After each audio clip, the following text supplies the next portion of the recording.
Okay. That was close. Yeah. It was on time.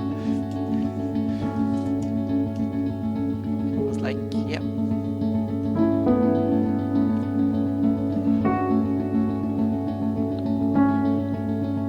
Sound check, sound check. Can you hear me out there, Lando? I got to go through these checks real quick now because there's a little. Do we card that? Yes. We didn't expect that we'd get on because there's all sorts of Twitch issues out there. All right, great. Great. We're going to skip a couple ads tonight. Thank you, everyone. Thank you for being patient. We didn't think we were going to be coming on. I was about to give up, and then...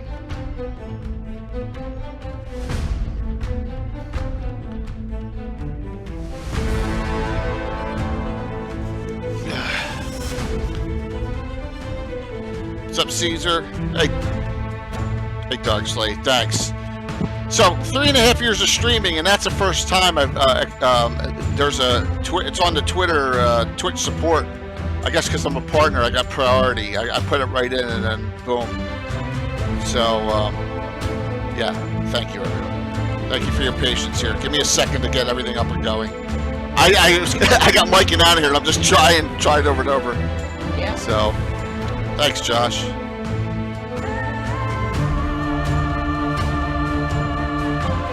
Well, Lando, I'm sorry your game got canceled, but I'm really happy you're here. So, hey, and it would have been a double whammy almost for you. It would.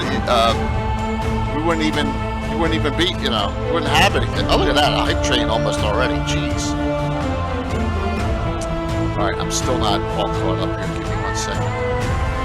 Like going around, bouncing around, doing 100 things.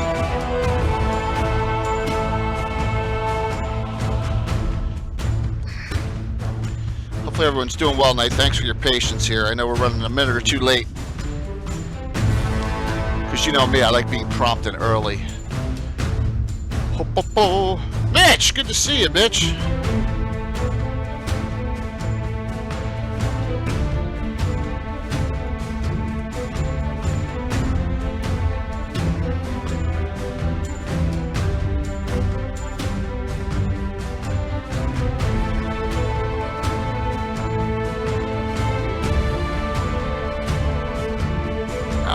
Working. That is bizarre. Who am I to question why, right? Who knows what it was, but it looks good now. Everything looks good.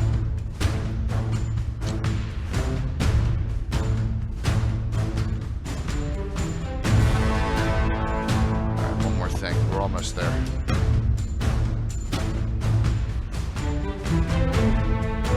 Oh, isn't it amazing, M5, their stuff? I mean, them and our wonderful friend Jeremy at Gamescape 3D, they're both fantastic.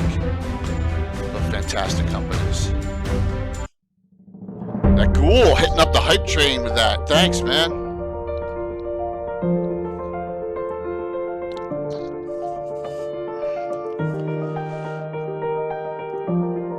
Yeah, I got like 3,000 things going on.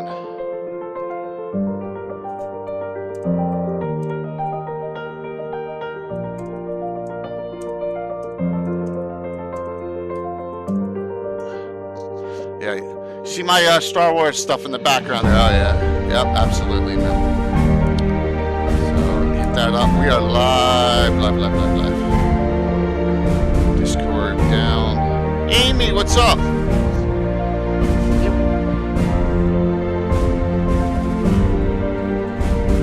So, by the way, we're close to 200,000 total views. I think we're at 199 and change. So, we're getting there. Thanks, Fuzz. Everything's up. This is such an unbelievably packed week. I mean, I'm lucky if I know what day it is. So.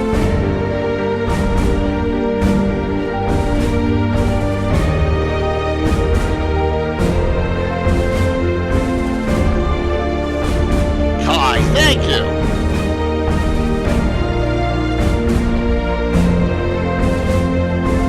So, where do you see the fundraiser game Saturday night? And unbelievable stuff on the table from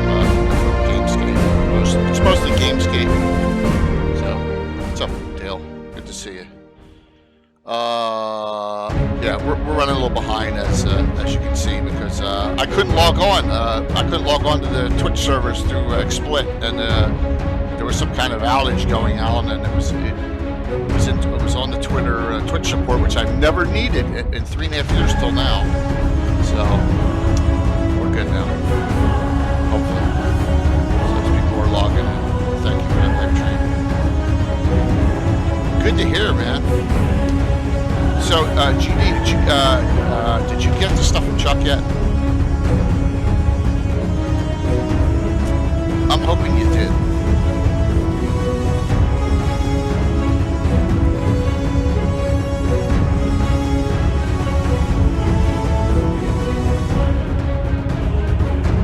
Really hoping you did. Because I know you wouldn't have just used for the last two, so. Of course, Matt, because, you know, people are awesome. So, people are awesome. Mike and Anna are awfully quiet, which is scaring me. I'm, like, scared by this. Muted, too. Greg! Illusterin. Good to see you, Greg. Thanks, man. We flip over to a level 3. I got one giveaway tonight. I'll do a second, all right? There you go. I'm going to tempt you guys.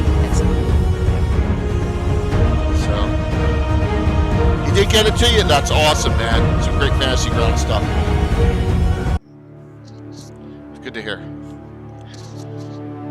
Normally we have blue box rating into us. Yes, they're being. Oh, there we go. Boom, boom, boom. Thank you. You guys are awesome. I'm trying to conserve my energy. I feel like I have one hit point tonight. You do? You've been hanging out with Brandy? Yeah, she's No, stole nothing your like hit that. point. Well, I was saying she's always got one hit point, doesn't she? This is true. I'm sorry, that was mean. I mean, she's always doing something, isn't she?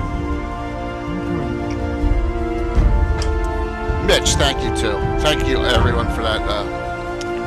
Tonight, all right. So we've done From the Ashes in a deep dive. We still have the Living Grail Gazetteer deep dive down the road. But what's in between them? Greyhawk: The Adventure Begins by Roger Moore. Time to deep dive into a very interesting publication. So this technically kicks off the week, even though we did stream on Monday because we were off on Sunday for the Super Bowl. So no, but this is, I have something going on every night this week, and I'll explain that shortly. No, Mac, you'd have to, I'll do a Rose Estes deep dive if you do a Doom Grinder deep dive. How's that? How's that for a deal? Yeah, see, Anna's laughing at that, so. I'd rather do Doom Grinder. Only 8 minutes late. Good evening, everyone. I'm Jake Hiller Kazumba. How are you tonight? With me is the legends Anna Meyer and Greyhawk Mike Bridges. How is everyone? So, long shot. Thanks, man. Thanks, long shot. One of these times, we're gonna have this. So shit happens on Twitch, right? Mm-hmm. Even after getting a partner here, and you're like, what the heck's going on? I could not log on. It just wouldn't work. I rebooted twice. That just would not authenticate. And it turns out there was problems all over the place. A lot of people complaining on the Twitter feed there. And I did it finally, and it went boom. So we're close to hitting that level. Oh, damn weirdo. All right. Tonight we're going to talk about this. This is The Adventure Begins by Roger Moore. Okay, this is the Roger Moore Hawk era. So, wow, you guys are fantastic. Thank you. Yep. So, I know some of you may have this already. We're going to set the giveaways up, but I'm willing to sub out some things because you know I have other publications. So, if you win one of these, I'll sub something out, okay? Until we find some. I got so many Necromancer game ones. These are courtesy of Patrick Cage and Gamer. We're giving this away as one. This book itself, okay, and then I have Very shiny. It's nice and shiny. Crucible of Freya and Siege of Directing Valley by Mike Merles. Okay, we'll do these two. If you have one of these, I got plenty of other ones I'll sub out. All right, I don't want anyone to win and not be able to get something they don't have. So just note that. Let me set the drawing up. Thank you for that hype train. So we'll do two sets of giveaways tonight here. I know. See, I prepped everything. We ran out. We adopted a new cat. tonight, and I'm running around and all, getting stuff going, and then I can't log in. It's just the way things are here. So we're good to go with that. Oh man, look! Yeah, Wow, Joel. Wow. wow. And I have it set to gift subs. I don't even have it set there for you, damn weirdo, to the top cheerers there. But you can flick on it and you'll see that he's by far the. Yeah, we got a second cat. Our one cat has been lonely for about a year. Our second cat died, and we adopted a 4-year-old cat from the shelter, from the PetSmart where they have the shelter. So I was there at 6:30 doing that. Then I ran home and just doing a ton of things. But so Mike, Anna. The first thoughts about this, as Doomgrinder available as a pod yet? God, I hope not. This one is available both PDF and oh my reprint. gosh! Damn, we're cranking it out. This Wow. one, yes. This one's available. Mm-hmm. This is definitely available. That's why we have it here to give out. So I have my original downstairs, but so. Well, thank you. She died about a year during COVID, and it just was a mess. And cats with kidney failure and things like that. Man, that was awesome. And sorry, I guess John Blue Box had issues tonight, and he wasn't on before. I'm not sure if Kayla. I'm assuming Kayla was on. Normally, I'm watching or lurking, but I was running around doing the. We get to see Kara and Kaylin a lot right now. Saving from the hours. They hit that level 5 height, man. Thank you. Wow, that was really kind. And note, so we're going to have a monster, a number of unbelievable stuff to talk about tonight. So first thoughts here. One of the most interesting things that when I saw it is that it's mine is printed July 98, and it's actually signed. It has the TSR logo, but it actually says Wizard of the Coast. I think this must be one of the first D&D products that Wizard of the Coast did, and not Correct. old TSR. Wait, and definitely one of the first Greyhawk products that my reprint says TSR. Oh yeah, but look inside, and it actually says copyright Wizard of the Coast. So I think that this I think this is one of the probably the first Greyhawk product of Wizard of the Coast in not old TSR, so to speak. So in that way, I guess it's start of a new era in a way of Greyhawk products. Right on page 2, that's exactly what Roger Moore talks about. Yeah, it's the new era, I think 4th launching of Greyhawk or something like that. 3rd or 4th launching. We'll be on this screen a lot. Yeah, watch. It kind of sums up the old era and bridge it over to something coming, so to speak. And I had everything all set up nice and neat, and then I couldn't get on. I had to reboot everything and blah blah blah blah. Yep. Jay, woe is Jay, right? So here we go. All right, page 2. Thank you, Rich, for verifying that it was that. Yep. Mm-hmm.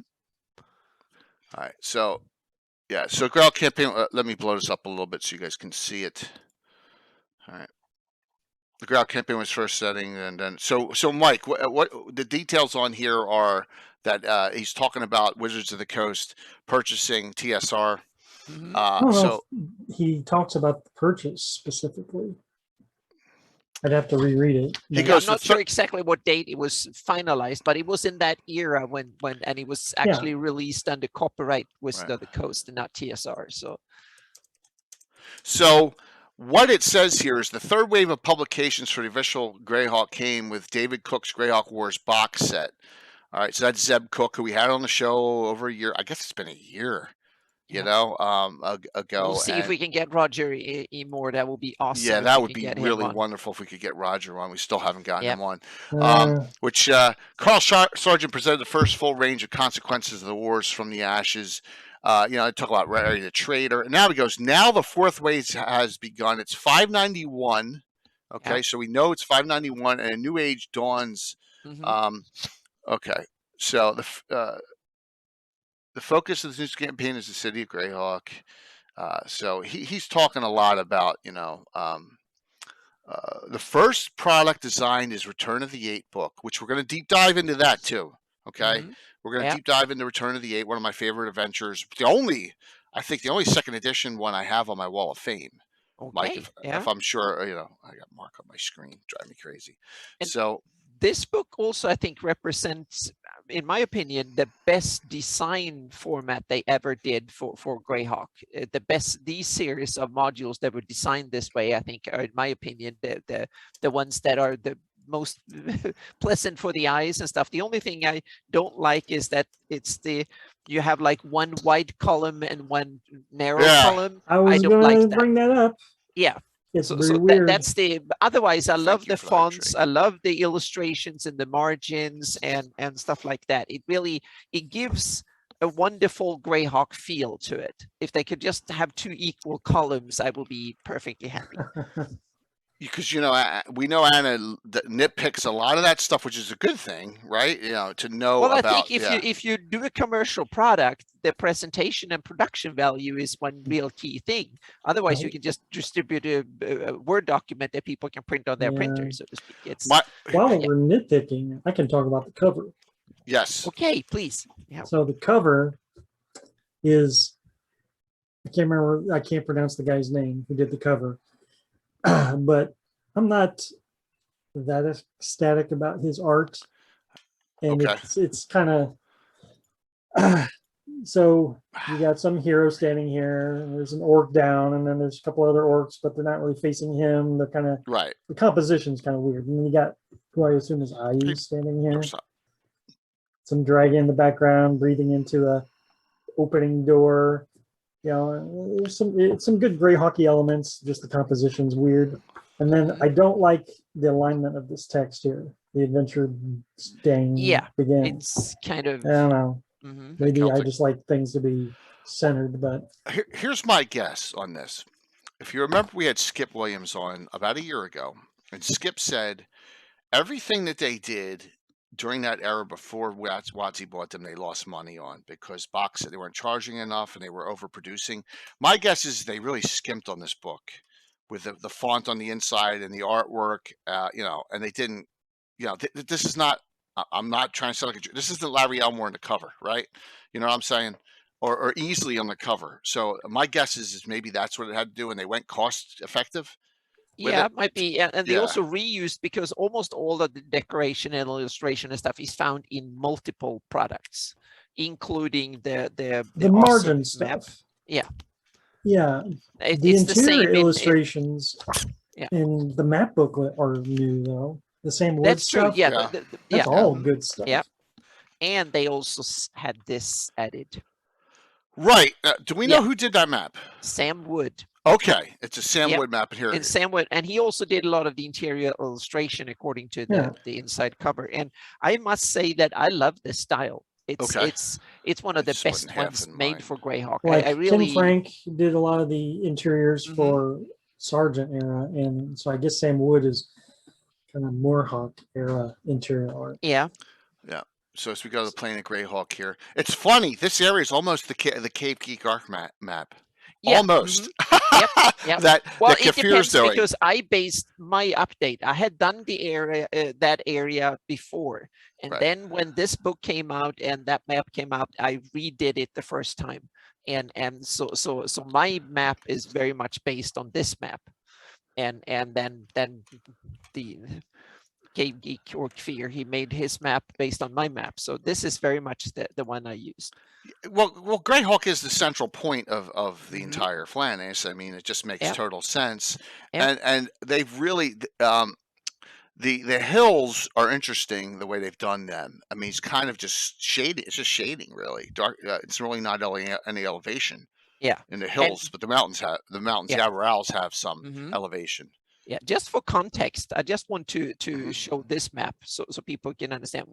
Sam Wood, I think this must be a Sam Wood map as well. That was in From the Ashes. That was the world version of the same map. So this was probably something they planned to have a whole bunch of, but then it didn't happen. These are the only major ones that came out in this series, so to speak. So now I misclicked to someone. Yeah. Oh my God, I'm a mess tonight.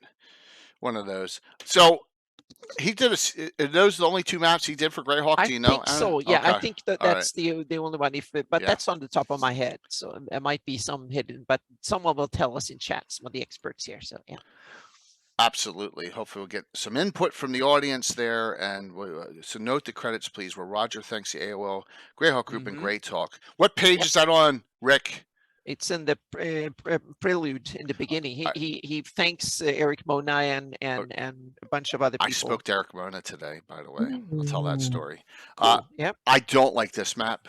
The next one, I really despise. Oh, okay. The one on that is on the opposite Greyhawk side. City, That is, I despise. This is just, you can't see anything. Yeah, can't see anything. You just have a bunch of dots on it. Yeah, thank you, Amy. It is awful. It was probably cheap because it's a two-color map. It's a gray and red, so it was probably cheaper to print it this way. Yeah, and but I agree. I like it as an illustration. It's not a good map, but it's a wonderful illustration. Well, when we comparing it to even the Free City Greyhawk box set and the Malden map, I mean, it's just not even close. No, but it matches the TSR map. It does. It does. But you know, it's just, yeah, absolutely. That map, Amy, that's Malden's map, and Malden will be on in March with a special guest to discuss it. Looks like chicken pox. Yeah, it does. It does not look good here. All right. So now, as we're deep diving here, I like this map. I like this. Excellent. The Castle, you know, I think it's another Sam Wood. If I this is nice. Yeah, I would have loved it to be colorized, but I understand why they did. Patterned off of the Greyhawk map. Yeah, it's not bad though, and it's usable. No, it's good. It has map. Sam, so he did all these maps, and I must say I like them. I really do. There's a lot in here I like too. Mar Castle, I like this one too. It's usable. Yeah. So. Yeah, Amy, I agree 100%. I wish they were colored. I wish they were colorized, but they're not. But and you know, and then we're going to live with that. So, but that's something someone who can take it in Photoshop and. Well, a lot of these have been colorized. In particular, I know Hardby and I know Elmshire. The maps that are here for those are both been colorized. All right, so the adventure begins. So you're saying in page Mona's 2 credited with being in the preface. Research. He talks a lot about different and he praises. It's in here. Mona and it's in the beginning.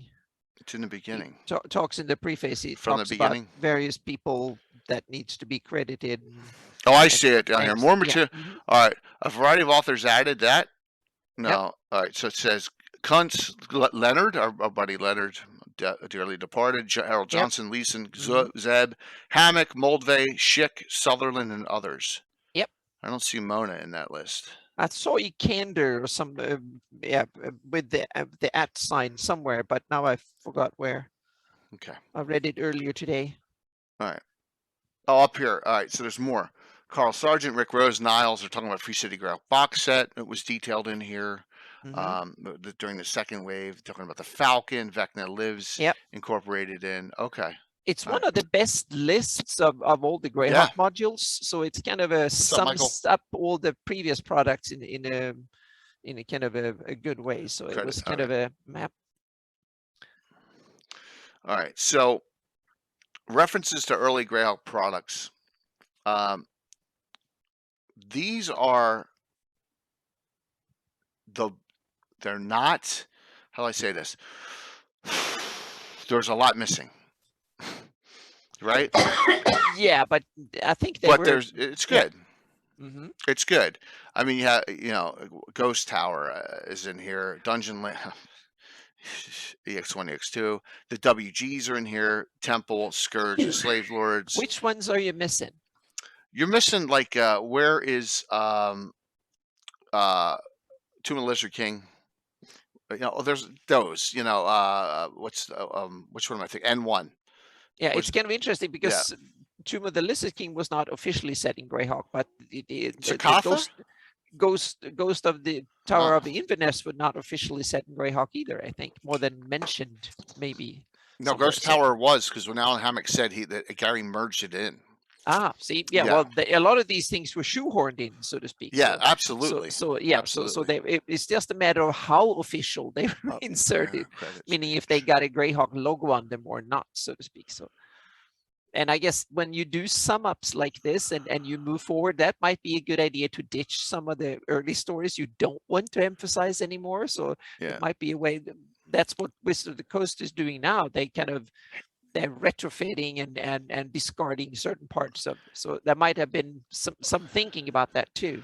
Well, you know what he does? He puts these in chronological order from publication, I believe. Mm-hmm. Yeah. Right. No, Veil of the Mage isn't mentioned either. There, you're right, Rick. Absolutely. That might be that a decision they didn't want to use it the way it was. Yeah, that's a good thing. I just noticed that this is all Yep. chronological order of publication. Oh yeah, and the dates are even stamped here. 80, 83. Yeah, so this is in order. I never noticed that before. That's cool. Except the Temple's 85 when Hamlet was 78, so he should have put that first. But that's Yeah. okay. Mike, anything you notice about these? I'm going to tell you what I notice. Your two favorites of all time are not here. Oh. Five shall be one, and right? Because aren't they a major thing to the plot line? They were supposed to be. They weren't. So now it's easy to forget them. Okay. Yeah. So still the best world. Absolutely, Vosh, you know that. So it appears that he's trying to set with this the setting itself, and ones that are important to the setting itself, like Cult of the Reptile Gods is not on here, right? It's so I understand that. And then because then you got the Raries, Marklands, Eyes Evil, Patriots, and Return of the Eight. So and we get to 1998 here. All right. So the next part. And we can bounce around. If anyone wants us to go to a section, they're like, oh my gosh, talk about this, we can do that. This is now an update on Greyhawk City. So this is Gem of the Flannis updated from, hey, Andy, good to see you, man. Anna, remember one day we meet in Sweden. Hello. It's on that Sweden-Norway border. Yep. Wow. Mm-hmm. Yes, Norway's like tops in Olympic medals. Cranking it out there, Andy. So, Center of Trade, Diplomacy, Finance, it's all, I don't think there's anything really new in this section. Now here, the invasion of the Wild Coast by Turkmash's Orcish Empire sent shockwaves of fear throughout the city. Safety has become foundation of a powerful defensive line. It's talking about where we are in the Wild Coast Pomage area. So there is some updates in here. But there's a review of The Adventure Begins that I saw referenced online that said that if you own the City of Greyhawk box set, you'll be disappointed in this book because it's a rehash. A lot of it is, half the book, and we have to say that too, half of it is just a reprint of a lot of stuff, and we'll see that when we go through the chapters here. But otherwise, it's a well-rounded and very exhaustive book to introduce you to Greyhawk. Yeah. This book, I think, is meant to undo a lot of the Sergeant stuff, like to compose it into one molded setting and to reboot, restart things. That's what I think. And then from there, they decide, hey, I don't know if they Living Greyhawk people even knew about like this was coming out, right? Because this is right before Living Greyhawk started. It is. Yeah. So that must be when they planned Living Greyhawk was kind of in the. It does, Diner Dude, and that's why it's a good one to give out. Actually, it's a good book if you can't get. I mean, we all know that we're giving away a free City of Greyhawk box set sealed to one of the top. It's going to be one of the top donators for the fundraiser. They don't grow on trees. You know what I'm saying? This is a good. You could do almost anything you want with a Greyhawk setting with this book. Yeah, and that might be one of.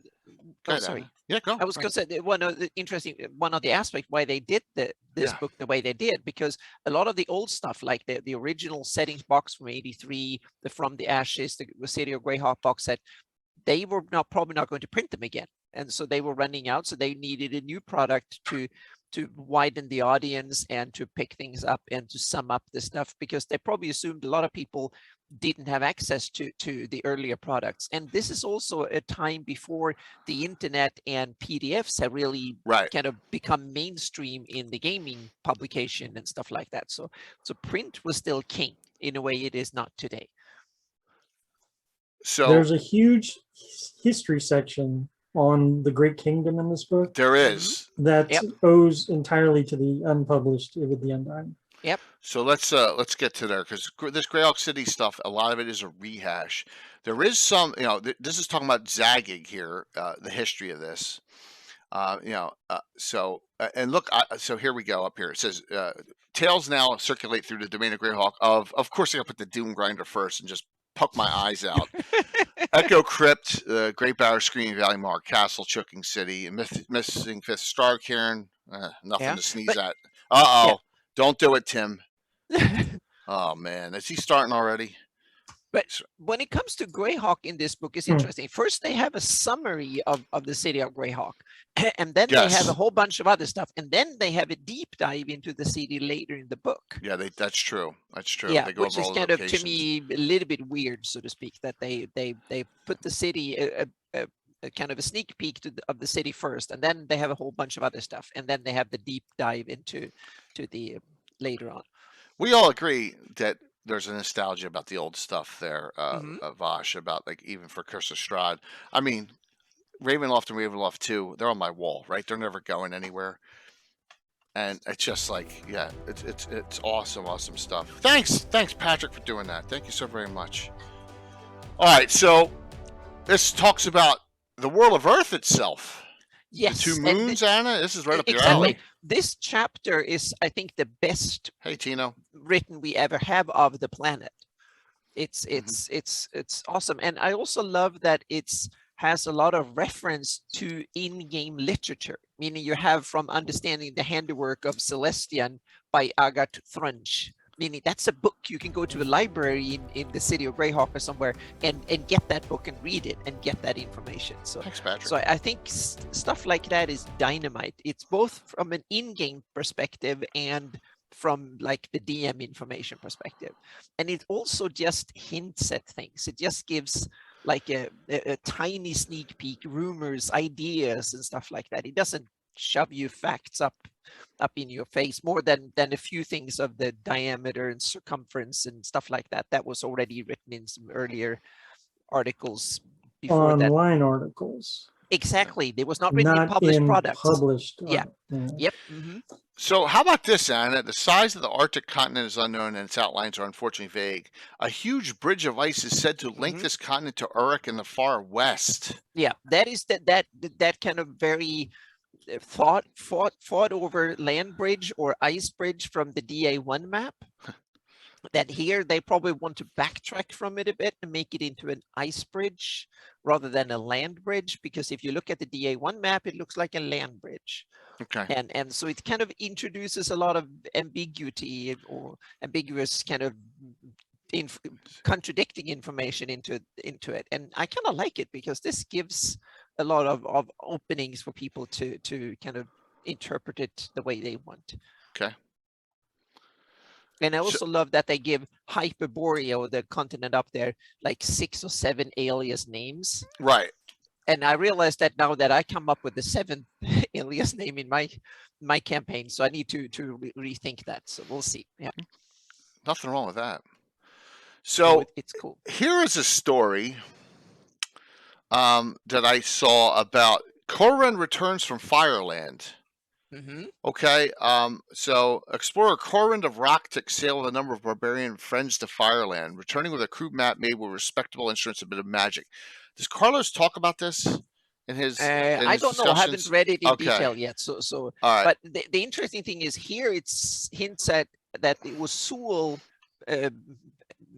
people from Sewell barbarians from the Thronian Peninsula who settled Fireland.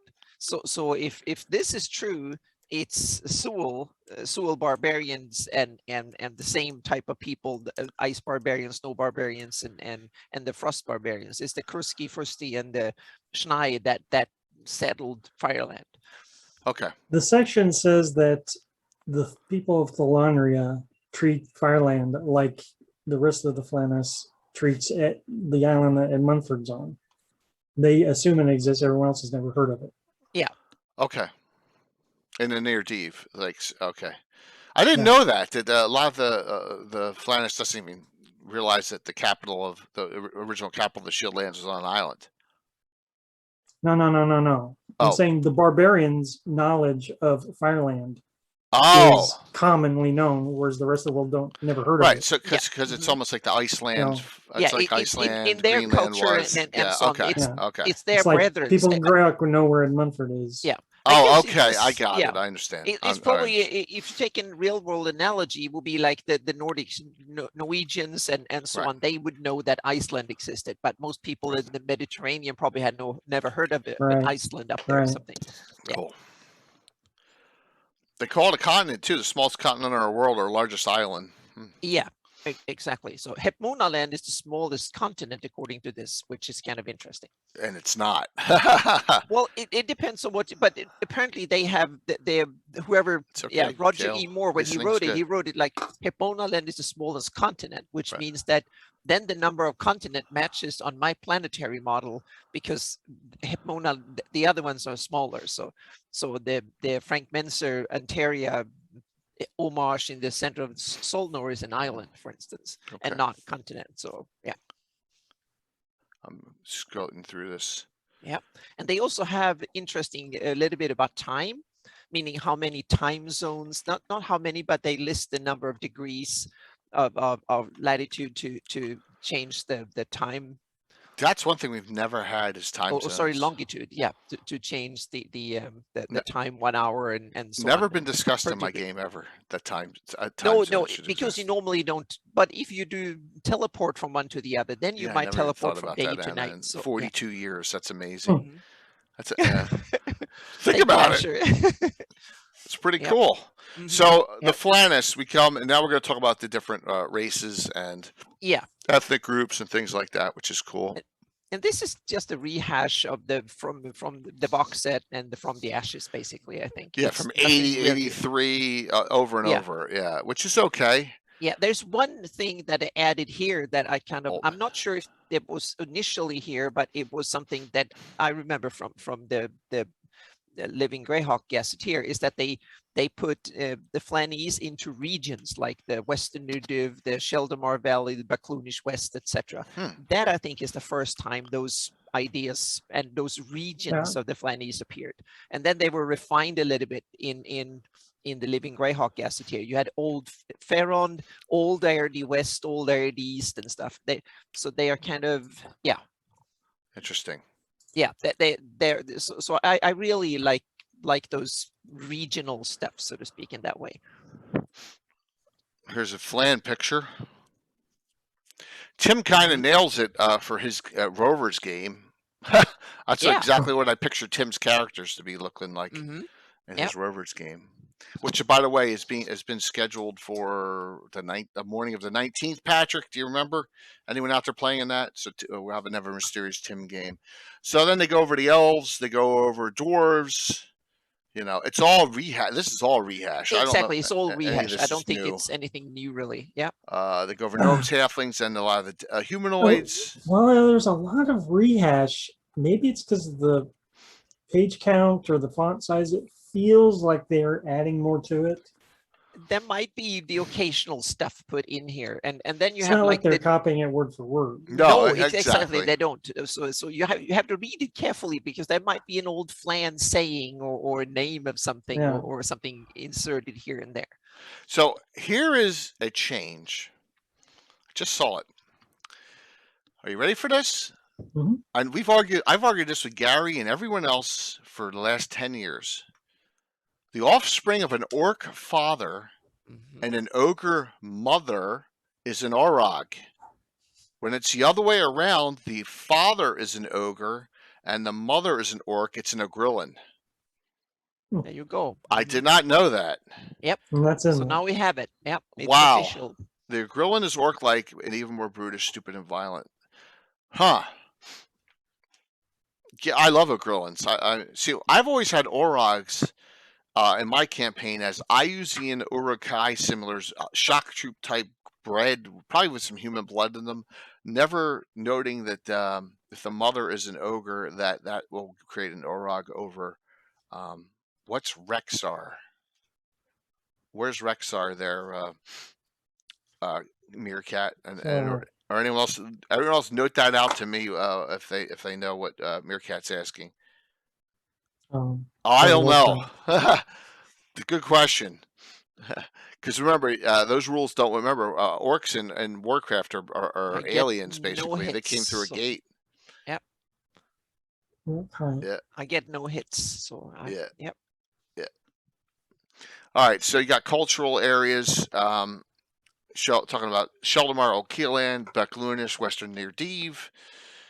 Oh, look, Castle Hart. That's taken. All right. So that's a rehash of a pick. I used the Bitter North. I don't know why they call it. They should call it the Barbarian North. I don't know why they call it. Well, the Bitter North is the Barbarian North is the Thelonian or the okay. Oh, you have the Wolf nomads North. and the Tiger nomads, and the Bitter North is that Ayusian Empire and they call it the Theronian Peninsula for that. Yeah. Old Erde West. So they got that broken down. Isolated realms, Scarlet Brotherhood, Lordship of the Isles, Hepmonaland. Meh. Okay. And then we got into history, going all the way back. So if you are interested in Greyhawk history, I think this one is the best to get because you get a lot of it in one place, and it's almost everything has been written in other products here and there, and also later. But this is a wonderful summary. Yep. And then added a lot from even the Undying and stuff like that. And might even be some updates that we haven't had before. I'll just say this in chat that real quick. Troy makes me look like a 2-year-old when it comes to what I did in WoW compared to what he did. So, my gosh. And I thought we at least, boy, I never. I mean, we finished Molten Core like twice. Never finished Blackwing Lair, and then the levels went up at that time. So, which is cool. Greyhawk Wars at a present. So now, here we go. This is new. Whoops. Flight of the Fiends. Mike, go have at it. This is your area. You know? No? I thought it is. Oh, I thought you did. Yeah. So this is where the Crook of Rao unsummons all the demons. 586, it says. Yep. Okay. The great fiends had patrolled and ravaged many lands, were no longer in sight. Yep. Had crossed So that would happen following the published timeline is of From the Ashes, which was 585. The Adventure Begins is 591. So the Flight of Fiends is old news. 5 years. So to say. Yeah, 5 years. Right. And after that, you have the Great Northern Crusade coming. Yeah. So they're reversing the games of Ayus. Yep. That's really interesting that it was that. So From the Ashes takes place in 585, but the wars are 581 to 585, right? Correct. Well, now they want to undo Carl Sargent as much as possible. They I want think to the wipe wars it really out. only were like 2 years. Last 2 years is Okay. like 584, 3 to 585. And 586, yeah. Okay. Very short. So it says the consequences are twofold. So Furundi took all its territory back, according to this, if I recall reading it. Irish people who had no idea where the Fiends had gone. Second, more importantly, the armies of Furundi were arrayed against Ayus took heart. So there you go on that. And then comes the Great Northern Crusade that Anna just mentioned. And this is still 586. Yeah. So Furundi and Valuna forces, Knights of the Heart, and Bigby. Cool. Went through Vespi of High Folk, and I guess that's a picture right down there of Orcs attacks. Oh, that's Orcs attacking Safeton. So what's interesting to me is From the Ashes, we're introduced to the concept of the, because the Greyhawk Wars have just ended, and we have the ambassadors in the City of Greyhawk, representatives of these different countries, good and bad. Right. Well, in this book, I checked today. This book There are no. I think eyes might still be there, but like there's no mention of the Scarlet Brother. There's no mention. Of the Great Kingdom guy, the crazy guy from the Great Kingdom. I Or think just he might. No, I think that's replaced with the United Kingdom of Alyssa. okay.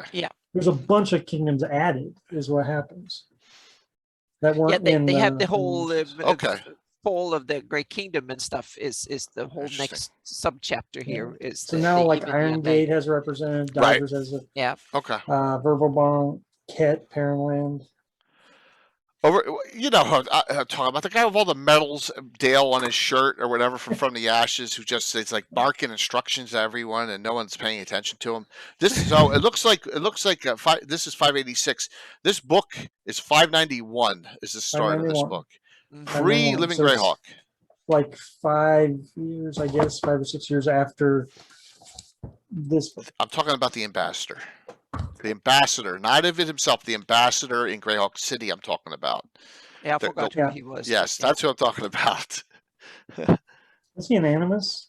No, no, I don't think so. No, I That's don't a have my. surprise. He was I have part, I guess, pieces of mine around, but and there's a picture of Yeah. him. He's like, he's got all that freaking medals on, and they say he has no servants. He has 2 servants at most, maybe, and they're just, he's talking to the air. He's talking to, that guy. Yeah. All right. So Great Northern Crusade goes on, and then at Munford Island has been targeted of a dozen raids of different military. Scragholm Isle is retaken, right? So Critwall is regained. I know that. So there's a little piece. So they got like an island. They got a stronghold, so that you can start Shieldland campaigning again. Was my guess why they did that. And then I don't know if Bastion of Faith is before or after this book. It's really close. It's probably right after this book. The Bruce Cordell book, which has the Shield Reclaimed in it, and the Priest of Heronius that fit right in that time. So my guess is that happens right there. So, by the way, like I said, we're getting close to, for career on this channel, 200,000 total views. I think we're at 199. We should get it probably tomorrow night. Just letting you know. Thank you for the support over the last 3.5 years. Yes, fun times. Hit that 200. I know Critical Role gets it in one night, right? But what am I going to say?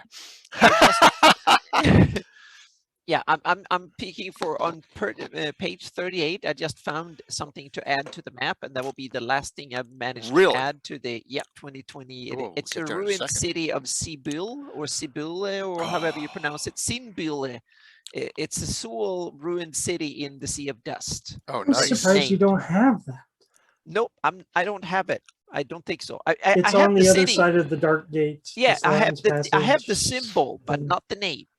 Okay. Oh, thank you, Chantel. Yeah. That was really kind of you. So I have the symbol, but not the name. So I'm going to add the name now because we have the name from this. That is so cool. So there's a part in there where Roger Moore writes, 591 is an era of great exploration. Let me get the 30. Yeah, I think he wanted to get back to that. The Flanies. Yeah. The world beyond the Flanies. All right, here we're almost there. Mm-hmm. All right, show us where, Anna, you found that on this. I found it in the left column. It's the world beyond the Flanies, and then you go down like 3-4. Here's a Slaughton passage, right? Yep. Mm-hmm. Right. And after that things are discovered. So now they're going in the opposite direction. Mm-hmm. Yeah. One. Oh, here it is. Zimbile. Yeah, Zimbile. One rule in Sully City, Zimbile lies not far from the southwestern end of the passage in the Sea of Dust. It's currently being investigated. Mm-hmm. Oh, cool. So it's so cool. So now I need to. I'm adding it. But anyone who was curious back in the days of Darlene's map probably already explored those ruins. Ruined Soul Cities. What say you, Longitalis? Are you on? But if you're not, I'm going to ask you anyway, just because it's fun. Yes, destroyed cities. Yeah, Troy. There is a lot of them. I put a lot of icons in there, but I didn't have name for them. Oh, well, good. There we go. The name was so cool. Yeah. Beautiful. That is awesome. So that's what's neat about this book is little details like that. You can just flip the book to a random page, put your finger down, and probably find something you never knew before. Yep. I didn't know that. That's what I would do. When I ran out of ideas to blog about, that's what I would do. I would pick up that book, pick up some, maybe the Undying or something, and boom, random fact. Very cool, Mike.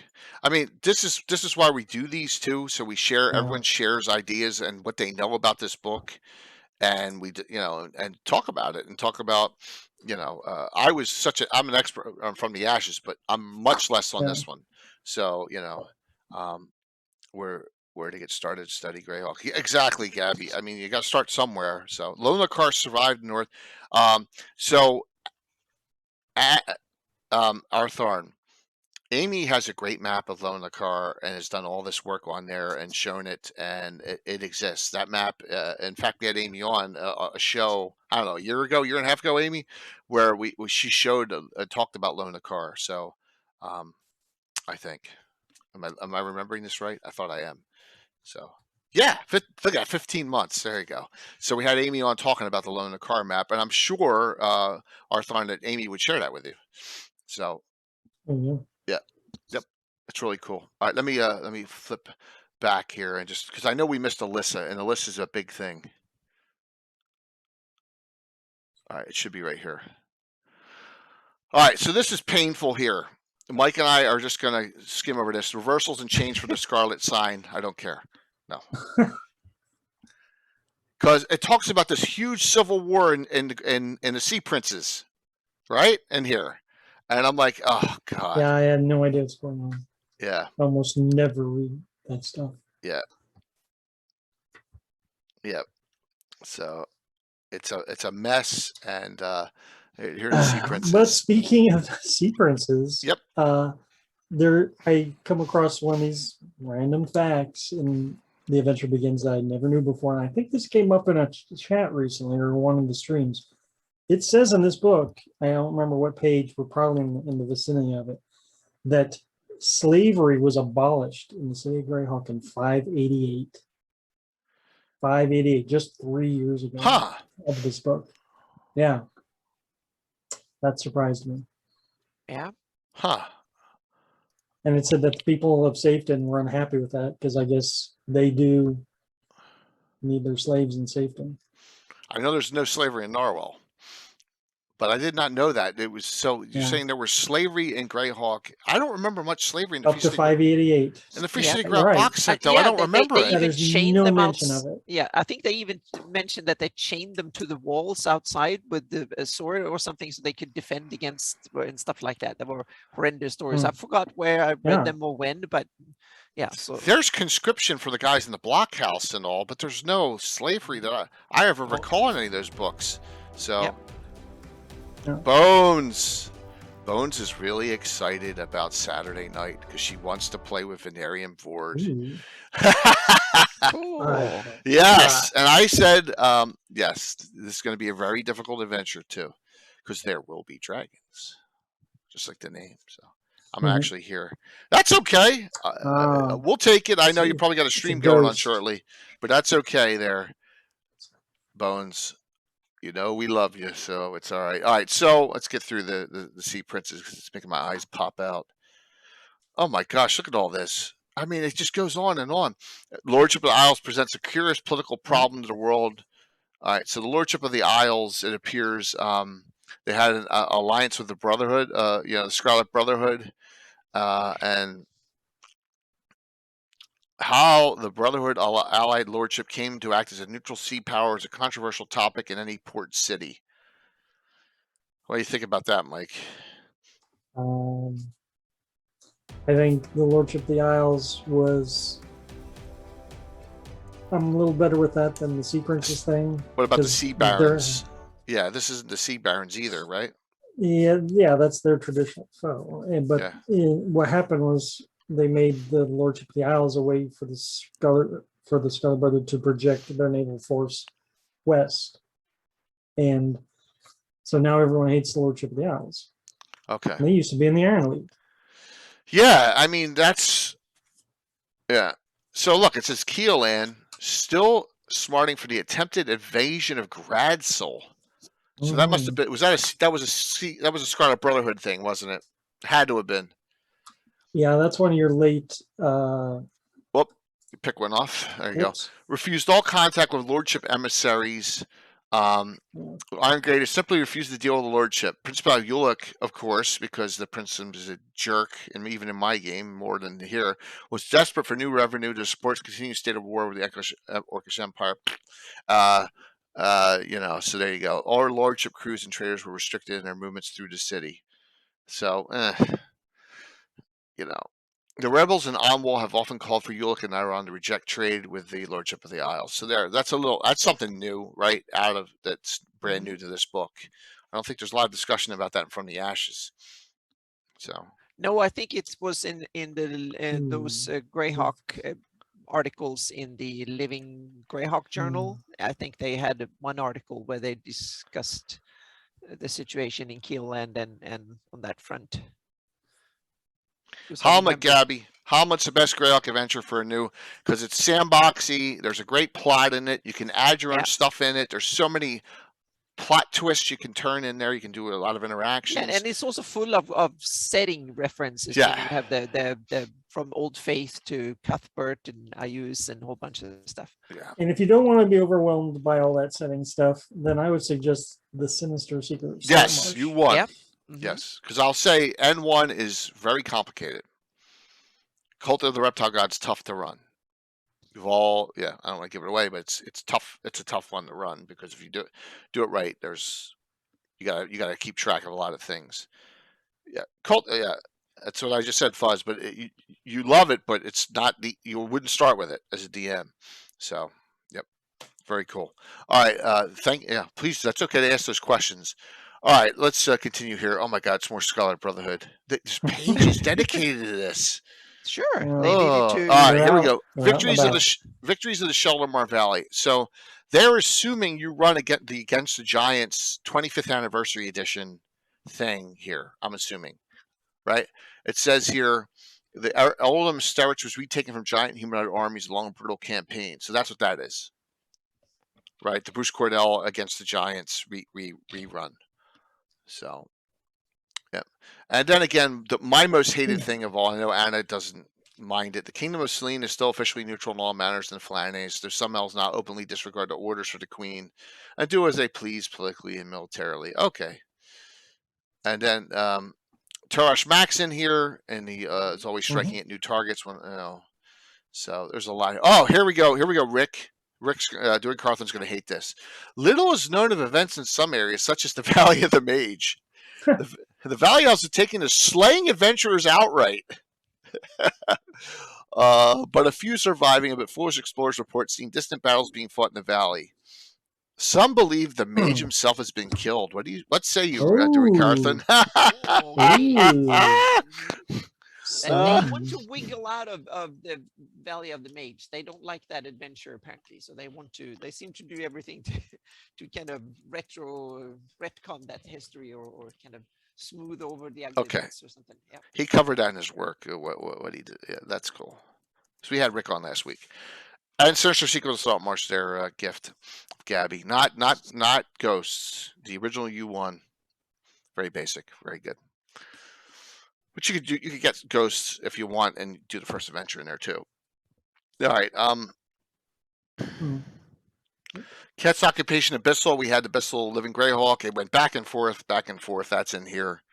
The Ket armies withdrew, then came back, then all over during that era.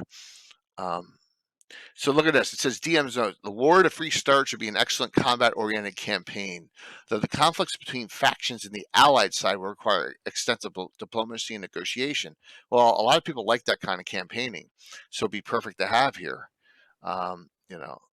Be very cool. See, this drives me crazy. Many are concerned that Queen Yolande is under evil influence or is being given false information by evil cults, the Scarlet Brotherhood, and so on. What? It pains me. So, yep. All right. Other news of importance.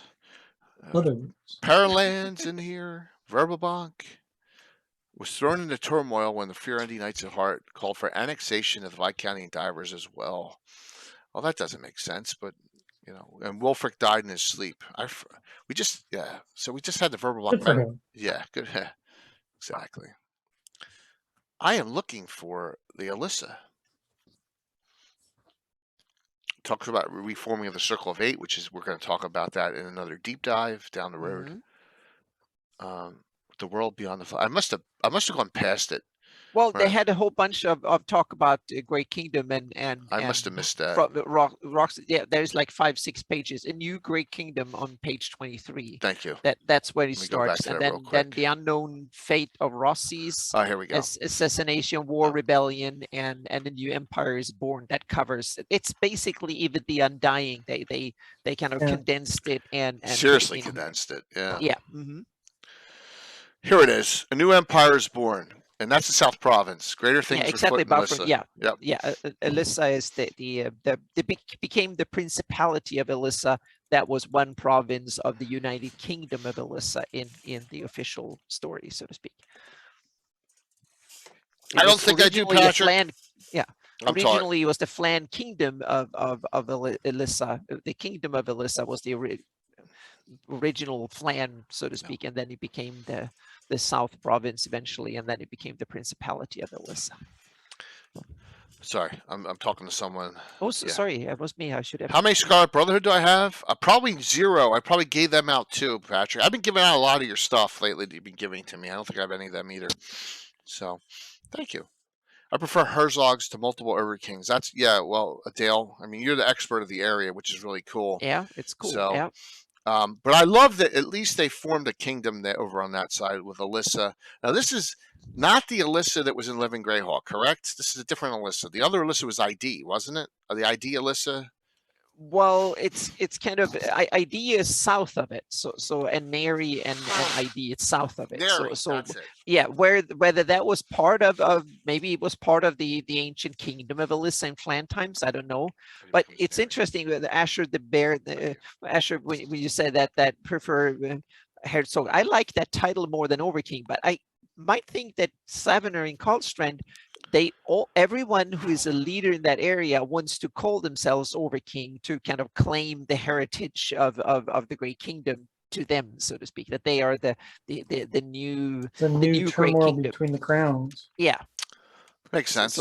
So it's kind of, I think it's kind of a way to up themselves as nobility. Everyone wants to be the descendant of the Great Kingdom and the new Great Kingdom kind of. I haven't seen this before.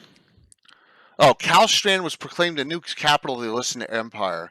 The great Adri and Granwood forests were claimed for the Empire as imperial marchlands, administered as first directly from Kalstrand. This swiftly provoked cities of cries of rage from East Fair and the free city of Real Astra. So, Dale, what do you think about that? Is that stuff in I Is the Evil, or is that new? Even the Undying. So, the Undying. I apologize. Even the Undying. Yeah. Is that and Amy, you're absolutely right. ID becomes Neri. So it's hinted at. That's it. Okay. Yeah. All right. So he took that from it then. Yeah, that might be added stuff in here that was not in Even the Undying. That might have added and tweaked things and stuff. I don't know. You have to read them side by side and compare details to get into them. Yeah. Okay. Yeah, and Real Astra, it was the first, and I think it was the original capital of the Great Kingdom, if I remember correctly. Before Rossi's became the capital, the Real Astra is an older capital of the Great Kingdom. But I might be wrong. So Asher, please correct me on that one. But I think, okay, good, Very cool. Okay. If it is Kalster and pacing is all right. Okay. Thank you, Jim. Yep. Yep. And it's kind of interesting. As take that Karlstrand, that might be a way for him to because Seldraton is more kind of more off. He wanted to get more into the action, and so that might be why Savener moved the capital to Karlstrand to be closer to where the action was, so to speak. That backwater in the west, he already had that, I think. So he wanted to kind of expand and control the heartland, be closer to what he wanted to conquer, rather than what he already had. And also, Karlstrand have excellent connections along the Thelly River too. So if you want to go east and further, you can go east and north and stuff on the river. So it might have been a kind of getting closer to the Airdy heartland than Seltraton is more kind of a Thank you, It's Jim. probably an old Flan stronghold. I wouldn't be surprised if that was the capital of the old Flan kingdom back in the day. Hmm. Yeah. Very cool. Yeah, and Karlstrand, yeah, might be the home turf of for Savener and Hey, his clan. Yep, Thanks, Weirdo. his noble house. Yep, that I now forgot the name of. Come on here. thank you for all the support there, Dan. We really Yep. appreciate it. The Darmans. Yep, the Darmans. How antagonistic is the Slave Lord Adventures? Well, we're talking about that in on Face. Someone was asking about one of Tarek Mash information, and I mean it's extremely antagonistic when you think. I mean, because you're trying to free people. It's not. And they're tournaments too. They're tournament adventures. They're not. Yeah. They weren't made as. They can be played as regular adventures, but they're tournament adventures. If you want a setting for the Slavers, you want to get the Slavers referenced by Chris Pramus and Sean Reynolds. So, yep, absolutely. Ties it all together. Yep, that ties it all together. Fantastic publication. All right, so this calendar appears to be very similar to all the other ones. It's a rehash from the box 83 box set and the from the Ashes. Yep. Colors. Hello. Carlos will be the main event Friday night during the fundraiser, as we talked about 2 nights ago. Thank you, Carlos. They have more information in this book about the festivals like Needfest and stuff like that. They've expanded on calendar details. So That's speak. true. Here you go with Needfest. They talk about it here. And Grow Fest and stuff. They have really long ones. That's a good one. And they also some really good illustrations, but they were already from the Ashes, I think, had the same illustrations of Palor and Biori and stuff. So, yeah. And it's good to see that. It's good to see something added, always definitely. So this is a good deep dive. I need to look into these a bit more in detail. Yep. All right. So, and it talks about the evening, midwinter. I mean, there are some talk about specific, like the Feast of Fools is in here, right? So you do have some specifics.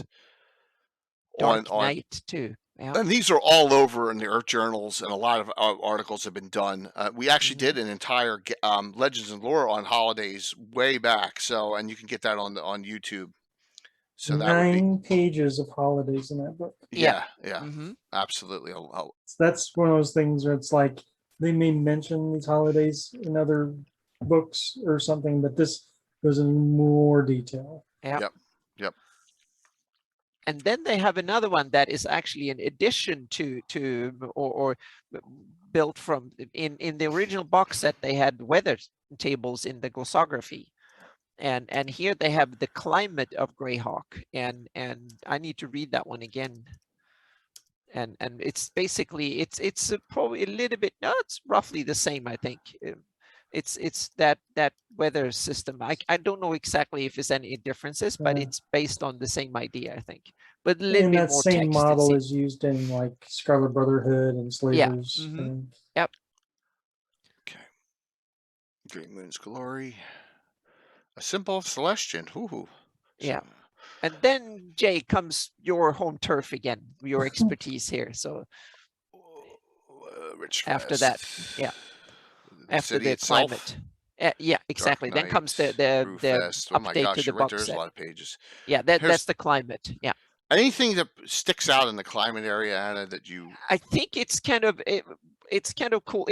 I wouldn't say it's so much climate. I would call it weather. What they discuss here is weather way more than climate. So it's kind of so it has the weather tables that they look a bit more updated and concise than in in the glossography. They're more all over the place, and they have different. Here's more like a one condensed thing. It's for a the whole D12 weather system. I like when people find a use for those D12s. Yeah. So besides longsword damage. Cool. Yep. Gets large creatures. Yep. Precipitation, rain, thunderstorms. Yep. Yeah, it is. You're right. Yeah, so it's much more a weather system, a weather generator for the setting, rather than a discussion on climate. True. It doesn't make it bad by any means. It's just that the headline is a bit misleading, so to speak. Because the weather is Someone cool. did their homework and attempted to, Yeah. and look, the hours of daylight here. This is pretty cool, Oh, actually. yeah, exactly. It's a This weather is thing, good. and it's what's there. It's really good. Yep. Just for the city of Greyhawk, right? Yep. That's the thing. I don't know how. Hang on a second here. Yeah, it seems to be more of the city. So it's Yeah, it's because not the the whole thing. original generator Yeah. told you how to adjust for latitudes and things. I think Yeah, this so- is just for the city. Yeah, so you should probably go back and look at the glossography of 83, because there you can generate. It's maybe not as detailed for everything, but you have the whole of the Flannies, you can generate it. But this one is kind of a little bit. But you can probably tweak these tables if you want to use that system. Yeah. And there's a website. I'm going to find the link and post it The in Grail Runner chat. generator. Yes. Yeah, because it's such a cool asset that everybody who's Greyhawk. interested in Greyhawk should Very, have very that cool. one. It's fantastic. So there we go. Any questions so far on what we've gone over? Hitting some shout outs. There we go. Guys. Whoops. Excellent. Anything? Guys are all quiet tonight. It's a very mellow night. It's the mellow before the storm. Trust me. Oh Yeah. Speaking my! of It's gonna be- storms, I just had some rumbling behind me. We have a Uh-oh. storm Oh. rolling in. We're supposed to have snow tomorrow. Okay. Damn. I was talking we- about mellow before Someone, the someone rolled fundraiser a storm. Yeah. someone rolled a 1 on that Yeah. weather generator. Yeah, we had a shell shocking. We went from 90 degrees to 40 degrees in Oh, Yeah, one day it's to supposed the to other. go from 60 to 20s. Yeah, it's If I like linked it was for being California, it was kind of shell shocked. We had 90 degree one day, and then we had 30 degrees at night, and then Jeez. 45 degrees or 40 something in the morning. That was kind of shell shock here. So yeah. Casey's asking if you're friends with any of the triad there because we're trying to get them on. We're trying to get all the triads on. So, all right. So the domain and City of Greyhawk here. I don't know how much of this is different. Exactly. Is You'd it an have update, do you to- think, from the Greyhawk I'm box set? scanning You have or to is go it through just- with a comb and a magnifying Yeah, glass meaning- Yeah. to meaning tell. what is a rehash, or is there anything new? And Well, I like how Just they now side by talk side. Safe Town. They call it now. Okay. Safe Town sprang up near Nair's Well, sending our fishing boats and small Oh. trade ships. Remember, though, in the Gary Gygax novels, he mistypes the N. He thinks the N's a W, and Narwhal and calls it Warwell. Remember that point there. Just so. Yeah. Well, Yeah. Mhm. So well, it does sound badass, though. it does sound badass. yeah. So, But I think it's the yeah. richest, the history chapter, the first bit here where you have a history of the city of Greyhawk. I think it's the most elaborate written in one piece. The city of because this one is a really good summary up of all the information we have on the city. So it's there's even a small part on Harby right here, yeah. which I like. Talking about this claim was allowed to lapse, no further raids were forthcoming. So this thing, I really, really hate the Greyhawk occupation things that happened a lot. Well, they tried to obfuscate that here too, because when I read it, it was like it was not spelled out. It was only that they kind of they didn't say against it, or they didn't say that it was that, so was occupied or anything like that. So it's more like they just existed together in some form, so to speak. So yeah. Even talks about Haas Crandon here, Crown and Roxas, Anna. So they're here in one CY. So it's very early in this discussion, and then we go over to we continue on here. This is early history. So this is not just a Greyhawk. This is a lot of Flannes history here. Oh yeah. Thrown in here. So they're talking about here in 254. More houses along the road leading from walled town of Greyhawk to the Grand Citadel. So they're talking about the expansion of the city, which is neat. Yeah. Talking about the Rennie first appearing here. Mm-hmm. Yeah. The historic 150. bits are some of the best bits in this book. The history overviews and chapters. This is where having people like Eric Mona and Steve Wilson assisting Roger Moore came in handy. Yeah. You could almost just tell what parts were fan, Yeah. additions. Yeah, that this is not written by someone who just had an assignment to get it. Yeah. This is written by nerdy, passionate fans who love the setting. Yeah. So to speak. So yeah. Which is always a good thing. Yep. And I'll still tell you- good professionals. I'll tell you what as Eric well. said to me at the end of the show too. All the discussion I had a lot of discussion with Eric today. Cool. So here is everyone says, what does the Age of Great Sorrow mean on the original 80 map, the 80 timeline, right? Everyone goes, what's that mean? So here it goes. The period was also marked by a noticeable decline in the quality of Arity rulership from Roxas, this time called the Age of Great Sorrow. So at least they referenced that, because it always said that on the first thing, and no one could ever say what, it was the peak of the Great Kingdom led to an important change in 230 when Arity's soldiers were withdrawn from Greyhawk. All right, so and the Landgraf was charged with defending the Celentan region using only local militia. So there you go. So the Age of Great Sorrow starts when the Great Kingdom pulls troops out of Greyhawk City. There we go. I doubt that she's calling you nerdy there, Patrick. Well, yes, I did. Right. So there you go. And that is a little new tidbit of information. So, and here, Zagig was unquestionably Greyhawk's greatest ruler. And we all know all the fun things that Zagig did. And perhaps the most dangerous and most feared. So, if you know the Cave Geek art map, I'm gonna digress for a second here. Because Kafir, I know we raided in Kafir Monday night, but let me bring this up again. If we know this Cave Geek art map that Kafir is making for the fundraiser, all right. The theory on this was one of Zagig's personal maps. Okay, that's how we're gonna have it. Yep. It was a personal map of Zagig. So you can have the map that is hanging in the mayor's office. Yes. Yeah, exactly. And that's in so think his about that. meeting room, so to speak, when he receives guests and stuff. That's the map that hangs on the wall. Yep. Yep. In setting. Yep. I think it's a really cool. great thing. And note that there will be 3 prints of this signed given away as well. So I mean, only one person, and that's only if we reach $20,000 is going to get that actual copy. But it's a possibility. So just connection in there to Zagig. All right. It is obvious by 395 Zagig was wholly insane. Nice. All the stuff he did. All righty. So IUs disappears 505. All this we're talking about IUZ, and I'm trying to see if there's anything. Yavos the Younger. The Guild of Thieves changed its tactics, began working hand in hand with the city's merchants and businessmen. Did not ever see that name before until now, until I went deep in here. The Guild of Assassins was formed around 533. Okay, did not know that. Did not know. Yeah, that's very recent. Interesting. Did not know that.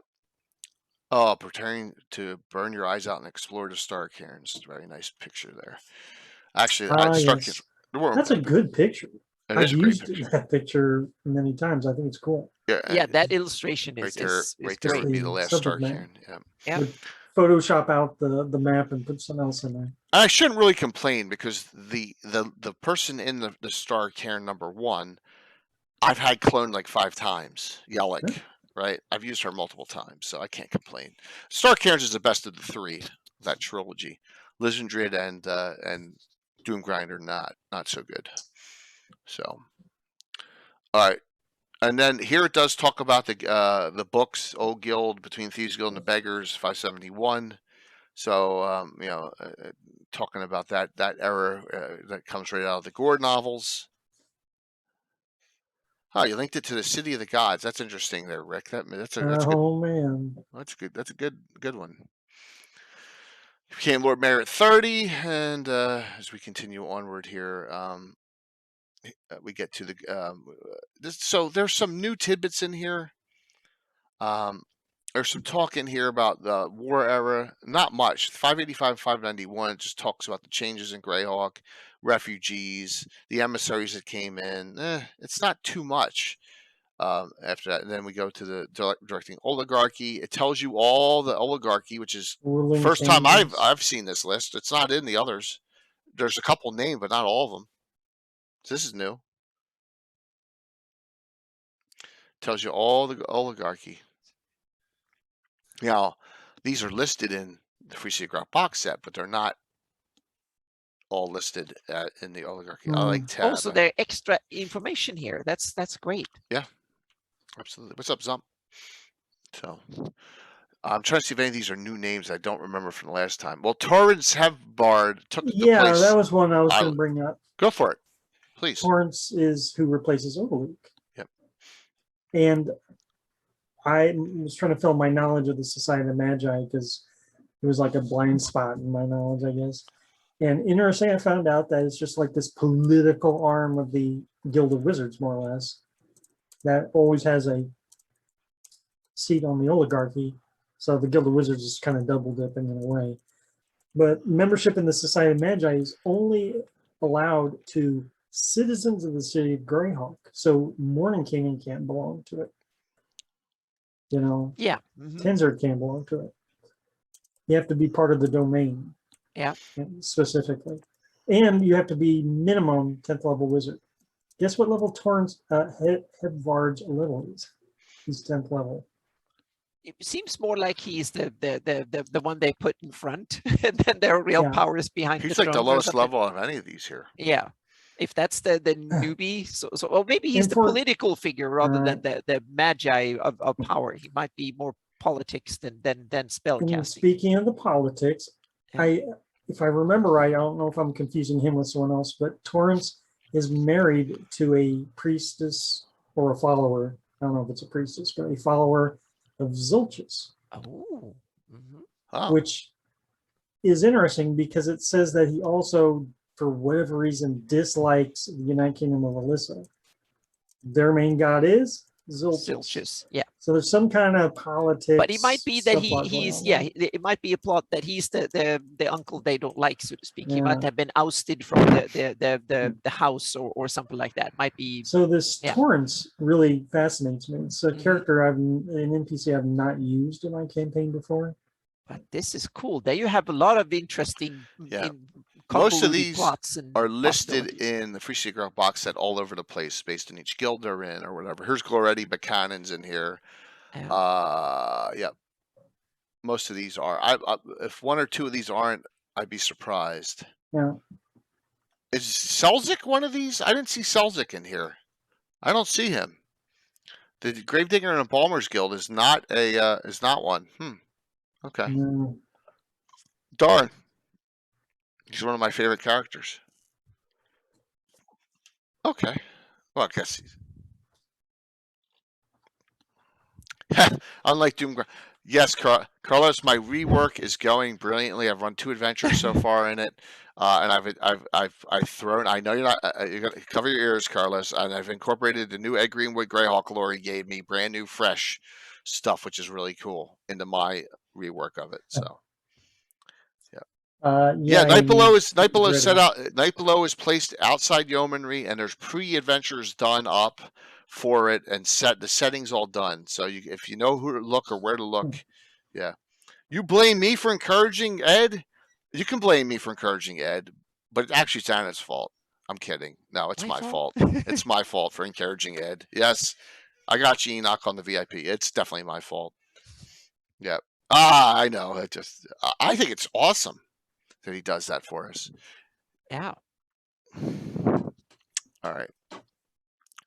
Militia, Public Council. All right. How many pages do we have? We're halfway. What do we got? Oh my gosh. This time is flying by, even though we started 8 minutes late. Yeah. Holy jeez. Gavin Armbus is still in here. Narwhal Headhunter Patrols. That's cool. Gnarly Forest Patrols. Mountaineer Militia. So they really synopsize stuff that's really detailed from the ashes here. Harby Marines, another one. Harby Marines go to the City of Harby, Living Greyhawk Post, or Journal 10 for that. They got the Guild of Night Watchmen, much more detailed than other publication. The code is in here. That's good. This is all rehash. Looks the same. Yeah, the criminal code. It's gotta be the same. I'd be shocked if it was changed. I don't see any. Population changes here is pretty interesting. Yeah. That's neat. Are they going up like they always seem to do in Greyhawk? They started Yeah, small it and went then up. they increase All the every refugees. update. There's more. I people. jotted down some demographic information from that book. I don't know if it's that same chapter or not. It says that 76% of the population is native born, which means they've had a lot of, refugees and folks. Mm-hmm. Yeah. And another interesting stat that I saw, which, I mean, I could have come up with this number myself, but said that 2% of the population is considered upper class, and 15 to 20% of the population is considered middle class. Yeah, most of it's lower class. Mm-hmm. So that leaves, Yeah, at but least that makes sense if you 78. you compare to a medieval economy, then yeah, it's a bit like it is today again. A couple of percent are upper class, and yeah. Mm-hmm. So that's cool, Dale. And I'll tell you this: the Guild of Night Watchmen is a really cool thing in the Free Secret box set and throughout. And you had someone in there, a Dwarf Ranger. We had my player Walt, and I won't finish. I'll just talk about it. And he, of course, Walt is. I better make sure he's not on before I bust his stones. Okay, I don't see him on. So Walt's not very good at coming up with his own names. So his character's named Alphonse D'Amato, and if you people who lived in New York State know who that is, an ex senator for New York State back in the 90s. Well, Alphonse D'Amato is a half elf. He is deputy guildmaster now behind Garvin. Cool. Yes, for there, and he's a half elf Clark bounty hunter. Yep. So member of the Night Watch, which is pretty neat that we have. We used it extensively in the Free Secret box. It's a wonderful, wonderful organization with a lot of adventuring possibilities. All right, let's see. Start talking about half orcs always born under unhappy circumstances. There you go. Less numerous than they were a decade ago, thanks to the public prejudice concerning one of orc features following the Orcish Empire strike into the Wild Coast. Now, this wouldn't fly now in 5th edition, right? So let's just, it's here. I know Narwhal doesn't let half orcs in at all, So, yeah, but that's I have no problem with using half orc characters. You know that. Half orcs and half ogres. Mm-hmm. So Carlos the Dwarf from Freaks and Geeks. Yeah, sure. I forgot it. Yeah. Carlos the Dwarf. Yeah. All right. Here's social class that Mike was talking about. There's Big B and Otto. Otto's always eating or cooking something. Let's see. A lot of this. Yep. 2%, Mike. Wow. 2%. Most adventurers, when you think about it, of all the treasure they get, are probably upper class at some point. The 8th, 9th level ones. Yeah, you get that first payoff, and you're immediately in a new tax bracket. I know, Amy, it's a problem, but I'm just stating it that, there's those discussions of dark elves and half orcs and orcs and all that, whatever. Here we say that it is what it is in this publication, and so be it, right? So, yep. Oh, I love puns too, man. We always got some fun stuff, some fun magic items too, Rick. I won't go over any of them because I don't want to get banned for 30 days. So, oh look, there's the Guild of Embalmers and Gravediggers. One paragraph. All right, well at least it's in here. There you go. Yeah. Do they have their own jargon describing the gruesome details of its business? Oh, so they actually have their own sub-language, it sounds like. Oh, that's interesting. Yeah. The most commonly heard non-common is Ropan, which is Rene Cast, which is Rene Cant. Yeah, Ropan. Yep. That's some nice trivia. Yep. That's good. So Rene Cant can be a known language along with Viridian, Old Iridian, Silvese, Kierlandish. Yeah. Okay. Mm-hmm. Interestingly, Gygax didn't allow for them to have their own language on his list of stuff. But he had Beggars Cant, which is weird. He had Beggars Cant, Druidic, Thieves Cant. Yeah, even Merchant Undercommon. Cant. Yeah, Merchant Cant in the books. Yeah. In the Gord books, even the merchants had their own version of the Thieves Cant. Yeah, that's a little strange. Yeah. Little strange about that. Oh yeah, Ropan should definitely be in language. So yeah. Man, I gotta start burning through this. The most miserable part of Greyhawk is Shacktown. Yeah. Yes, it is. Garbage Hill's mentioned in here from the original. Barge End's in here too, right here. So they're all from the original Free City Greyhawk box set. Okay, so now these are on that map, that the map at the That's beginning. keyed. Yeah. Some of these look new. Snagtooth Shipbuilding, I don't recall ever before. Well, that's Sounds the fun. one where Big Mac would get excited. Okay. That's where Oh, Spelljammer is. Oh, oh, good. That's cool. okay. Yeah. Yeah. Yeah. Very cool, Rick. So, did not know that. So very neat that that's there. Yeah, Planescape is even mentioned here. Planescape is. options. Yeah. Options to place Planescape and Spelljammer. And Spelljammer, yeah. And Hmm. Spelljammer options. So yeah. The caves of the west of Farbank were described in WGA3. I remember that. That they might connect to the dungeons under Castle Greyhawk. All right. Anything can connect to anything in your game. Do by the not way. use WG7 Castle Greyhawk, the humorous one. Yes. You can connect anything to anything, Jay. Yeah, but they Can you specific. connect IUs to Castle Greyhawk? Yes, I Well, can, some- and I did they- in expeditions.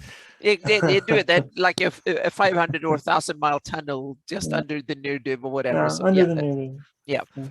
but it's kind of funny here that use VGR1 Greyhawk Ruins. Do not use VG7. Yeah, don't use it. Yeah, it's kind of funny. They specifically say don't use it. Yep. That one has that air is component on all hysterical. of it. Yep.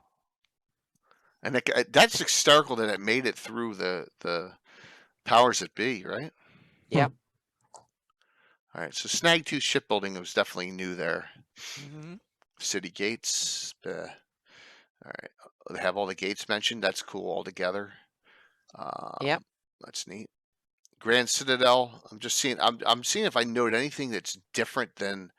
Well, fro- what's crazy is after this book, then Malden's era adds even more buildings. yes, it does. It adds some So- great stuff. Malden's, yeah. So just when you've learned them all, then you gotta look in some new buildings. Carlos, I agree wholeheartedly. You know, I'm all about Mhm. making connections. So I'm Yep. looking to see if there's anything I note that is different here than from the original Free City Greyhawk box set. These are all cities in the areas in the high quarter. They all look the same.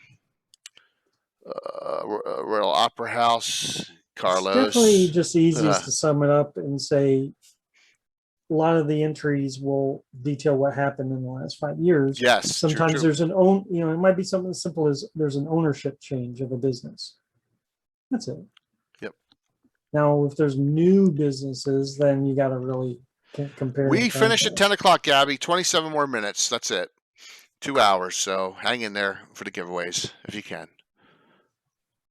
And trust me, I can't go late tonight as I got a new cat in the bathroom in our bedroom now. So, Grey College. All right. So I'm going to scan through this quickly. I haven't seen any other new ones, but trust me, when Malden comes on in March, it's going to be an awesome. I think it's going to be a Gabbin, not a. So if you don't know about the University of Magical Arts, there's no door. You have to be teleported or dimension doored in, and by invitation. So that's a neat one there. Anyone else? Anyone note something that's? Yep, absolutely. 4-year-old adopted cat from. It was a woman who went into assisted living and had to give up her cat. So, yeah. It's better than old cats. Cat Lord. Yep. The Cat Lord. So we had one kid. So the pit has always been a great, cool place, and I'm gonna do some adventuring in the pit now that we have that big arena. Might as well use it for something besides, So we're gonna do some adventuring there. All right. I don't see anything else, and if there is something in this, what's this little cat? That's new. Oh, it's Watson Cholera's Golden Scimitar. So no, it's not new. It's just renamed. Okay. All right. Well, at least they're still there. You'd have to really comb through it to find something new. I wouldn't worry too much. Yep.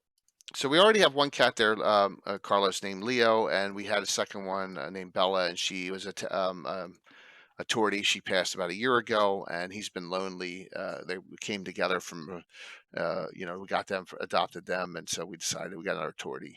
I saw her at, in the box at PetSmart and said, oh, so yeah, just got to acclimate her. She's very skittish right now. All right, let me go through this a little bit more. And we're getting there, and I want to go to the maps. So please note if there's something key here that I am scanning through in all these quarters, they're in Free City Greyhawk box set. All of it, it looks like. All right, adventure maps. You ready for some cool things here? Followers of the role in the city who are representatives of the Horde Society. Now, they're not Cult of Shriven Sickle, because that was in a roll. The Cult of the Shriven Sickle was in the Free City Greyhawk box set. Did they convert them over to Horn Society? They were kind of semi-Horn Society. I don't know if they changed them over at that time. So 92. Oh man, I went way back. Let me just go there real quick.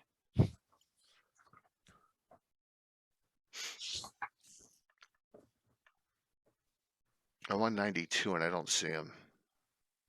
I see Sanctum Erroneous, Far Lane. Yeah, I don't see them in here. All right. Pestilence. Oh, the Golden Phoenix? Oh, so it's on 91. Yep. What about the Golden Phoenix? Oh, the inn was purchased in late 580, so it changed hands. I was talking about. Believed to be nobleman is currently managed by Emerald Bark, a Shieldland refugee. Okay, then the Night Dame, Elizabeth Bark was freedom. Oh, Yolanda Mortitis, yes, she's from the Cult of the Shriven Sickle. Yeah. Okay, so they didn't kill them all off. Yep, that's what they are, but they're much higher level now. Holy 18th level. I don't think they were that high. Ugh, that's nasty. Mm-hmm. Yep. Okay. Here we go. The adventure maps. We'll go over the maps. So Norwell. This map, is okay. I like the map from the Ashes just because I use it, and then there's I other. think these maps are beautiful. They are wonderful to look at and all that, but and some of them are even wonderful city design, like Hardby. I really like that, but a lot of the other ones are too simple, so to speak. Like they're just a straight coastline and a few kind of boardwalks sticking out or docks or something. So the city designs are they should be like Fax and Cantona. They're a bit too simple, so to speak. They should My be existing a little cat's bit crying more. in the hall. Uh-oh. Yeah, so I'm just trying to get him. So he can come in here. Well, Save- he's also going for this isometric look. Yeah. Yeah, I mean, but I these like are the style. These are Yeah. good for a base. You want to show these to your Mhm. adventuring party, but you want Yeah. to detail the locations. You need to, you need No, something it's else. yeah. These are the Yeah. kind of maps I would draw. Yeah. Something I could do in one night. Mm-hmm. Here's Elmshire, and I've seen this one colorized. Yeah. I've I seen the think- Harby one colorized too, and in fact, I used it a couple weeks ago. I don't know. Let me see here. Yep, I'm throwing it up here. There it is. That's it colorized. Yep. So, okay. Now these are cool because none of this was done up ever. Graysmere, okay, Dwarvens, right? One of the Dwarven realms. That's different. Yep. Showing you how it's on an elevation map. This looks like something Len would have done on his elevation maps he did all over the place. Yeah. That Yeah. it's kind of cool. Yeah. Like And the switchbacks. then you have Grail. Caracast, another Dwarven kingdom. Yep. Yeah, Earth. We did say that, which is really cool that Eric has mentioned under credits. Definitely. Grossick Rattle. Whoops, another good one. Diamond Lake. There's better ones at Diamond Lake. In fact, there's a full map of Diamond Well, Lake yes, from everything Age of that- Worms. Yeah, Paizo Hawk, those Yeah, adventure, so- yeah, they kind of took a lot of this and spruced it up and made it better. Yes, Arthur, you're absolutely correct. A lack of details is a charm of Greyhawk, where you can add in details. Mhm. Absolutely. Yeah. Yeah. I mean, these are good to have. I mean, these are good starting reference points. And Grotza Grottle, I've used Grotza Grottle multiple times. The gnomes out there. The only thing I don't like is I wish the stone bridge was on the map. I wish that they had the stone bridge on the map too, because that is like a Mm. focal point of the whole area of that northern Cairn Hills. Mhm. Yeah. So, but it's still cool. Facts is on here. Yeah. All right, so you have that. Another one. Cantona. This is also in the Slavers reference. In fact, I think the Slavers reference map is a little more detailed than this one, but you get the idea. Mhm. I do a lot of adventuring around Cantona, a lot of it, because this is a haven for a lot of the baddies, because spellcasters don't do anything, and they actually have machines of war in here, which is cool. They got a flame thrower, kind of like from the original Doctor No, if you remember that, the dragon and Doctor. It's kind of very similar, and they're written up in the Slavers reference book. So there's facts. Scorain, this is cool, in an early forest. Where you stop? Canriel in the Cron Hills. Yep. So, oh, you did? That's cool, Dorgrim. It's a good place to put it. The Great Barrows of the Cairn Hills. This is a general map. I don't think it has a detailed area where this is. No, I don't think so either. Yeah, It's- it just yeah. shows an area of all tons of barrows, which is neat. And then they have Genocoal Valley. There you go. yeah. That's in Sargent's book. Mhm. Yep. And Dagger Rock out in Bright Desert. Where Dagger, the trader. yep. Dagger Yep. Rock, Darkbridge Temple in the Bright Desert. Yeah. Mhm. Ogre Meat in the Outer Isles. Yep. Kind of, yeah. Vale of the Lamia. So cool. All done by Sam. So Sam is my brain just shut off. Cranking out art. Mhm. Zarek Azek Zil. Dark Adventures. Miss Marsh, some ruins, general ruins in the Miss Marsh. I did a reboot of I did a remake, a secret one of Baldur's Beacon in the Miss Marsh once, just throw them off. Yeah, I just did it there just for fun. And then Isles of Woe, which is kind of like, what is this map all about? It's a mystery map. Yeah, Yeah. it is a mystery map in here. Mhm. So very cool. It's a map. It's a map you mailed to Anna to confuse her. Yeah, Yeah. you're like, oh, What's this? Well, I think Troy did some stuff on that. Yep. That was kind of funny. Yeah. those in the Miss Mushrooms name. Cool. So there you have it. Now I know we jumped through the Free City Greyhawk stuff pretty quickly. Well, there will be other topics on the city. Yes, absolutely.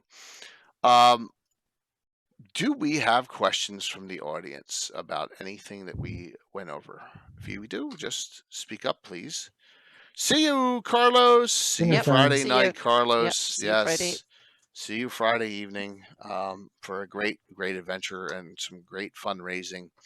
Kind of Miss Marsh. But that's fine, Dorgrim. That's the way to get them to run adventures, man. You can't have them traipsing all over the place. You know, there's nothing wrong with doing that in your game. Absolutely. Nothing wrong at all with doing that. Mike, Anna, anything in closing on this deep dive? Yeah, actually, Go for it. I think it's one of Um, these. Oh, sorry. Go on. I was going to say no. Mine's real quick. So I was looking for some interesting tidbits about this book. So I was looking for reviews and stuff on Wikipedia, and I found an interesting thing that said in 1998, The Adventure Begins, won the Origins Award for Best RPG Supplement.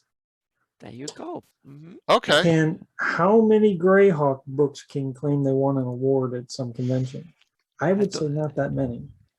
And I think it's a worthy winner Yeah. because it is one of the best Yeah. Greyhawk And supplements. I that think. same year, the best role-playing adventure was Return to the Tomb of Horrors. Oh, So there you go. Yes, but remember, Rich, this is set around Greyhawk City, like the Free Secret box set is. This is really not going over. There's all the areas of the Flannis are not detailed. no, but yes. history of stuff is, and it also has the global outreach more Yeah, than little any other kit. product. So Yeah. yeah. So Roger Moore's era is very short-lived for Greyhawk, but that's Yeah. okay. But it was good. It was good, and Yeah. you know, it wasn't. Yeah, it was. You know, it is what it is, right? Mhm. At this Years. point, Watsy's taken over. Paizo Hawk has not come yet because Watsy had no clue what they were doing at that time, and Paizo would come in and Well, I in a year wouldn't or say two. state it that bad by any means, but it was like before they get a chance to ramp up the production of really cool stuff. But I think this is There a you good go. example of what they West of the Coast were possible to do, and it's a lot of Paizo people working on this. Lisa Stevens and Eric Mona and stuff are working on this. So yeah. So I said, Anna, would you like to say something in closing too? Yeah, okay. Yeah, no. Yeah.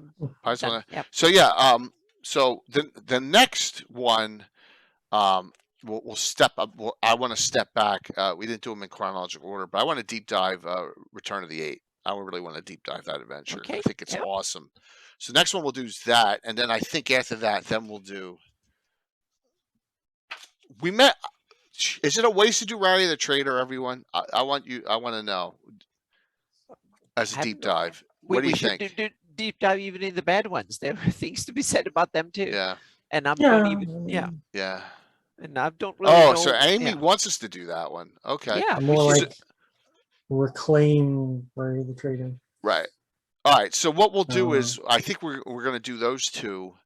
And then so now, yes, we're definitely gonna do Return of the Eight. We will get to this one too in a deep dive after that. Oh yeah, but that is a big one. Yeah. Exactly, he needs to be on. And I'm asking Eric to come on too. I was just going to say we should have him on too if possible. Yeah, and go through it because that's a beast. That's a beast. Yeah. Yeah. It is Arthur, but we definitely will do Return of the Eight because I love the storyline in it. It's kind of you gotta fill in some of the gaps. Well, that would be awesome if you could by that time. And I don't know when we're going to do it because we don't have a topic except for next week. So if I hit this magic button here, I hit this because I am so concentrating now on the fundraiser. So, you know. And we need to have a living Greyhawk with some people there, and then we might have some other topics to put in between. So. No. Well, Arthur, Expeditions Ruin of Greyhawk was never deep dived, but we've had Eric and James and Jason on multiple times, and we talked a lot about it. Yes, we got a deep dive into it, kind of. Yeah. Yeah, but note that that's and Casey, that's what I wanted you to tell us. what we can grab interesting. Good. Yeah, I could do a deeper dive on Greyhawk Ruins. It goes much deeper. Here comes our existing cat who's all feeling left alone. Yeah, because you gotta keep them, gotta acclimate them and stuff. All right, so that was cool. That was a cool discussion. Yeah, Casey, we adopted our cat, and she's in our bedroom/bathroom right now. After I get done right here, I'm gonna see what's going on. So, cat is March 2nd, so that's in 2 weeks. Perfect. Yep. All right, so we need a filler for next week, the 23rd. Okay. Greyhawk Ruins is a beast. By the way, I'll say this up front. I probably will be starting the 23rd late, maybe 8:30. My wife's going to be in Buffalo Monday, Tuesday, and coming back Wednesday, and flying in at 6:30, and I'm picking up for the Philly airport at 6:30. So I may start it a little late next week. So just note that, but we'll talk about that. Cat has dinosaurs. Yay, that's wonderful. All right, so we're trying, Fuzz, to get a Mara Castle deep dive, but we wanted Rob Kuntz on, didn't we, for that one? Yeah, that would be best. But we can try and get some. We talked a little bit about it, right? we did talk about it. Yeah, we mentioned it many yeah. times, but we haven't done a Yeah. real deep dive into it. Yep. Yep. All right, so we're gonna do some shout outs real quick here. Mike, what's going on? Oh, I'm just gaming with Rich and Gary and That's awesome. everybody. Amy joined the group, Thela, and having a good old time with it. Otherwise, just been reading the books a lot, preparing for all these deep dives that are coming up. And then we got, of course, Gary kind of sneaking up on us. I just got confirmation that both of my friends are going with me. So. Oh, awesome! Yes. Yeah. Got confirmation That of what? is I'm sorry. Eric and Jason. One of my friends was possibly not going to be able to make it to GaryCon. But now he is. He is, yeah.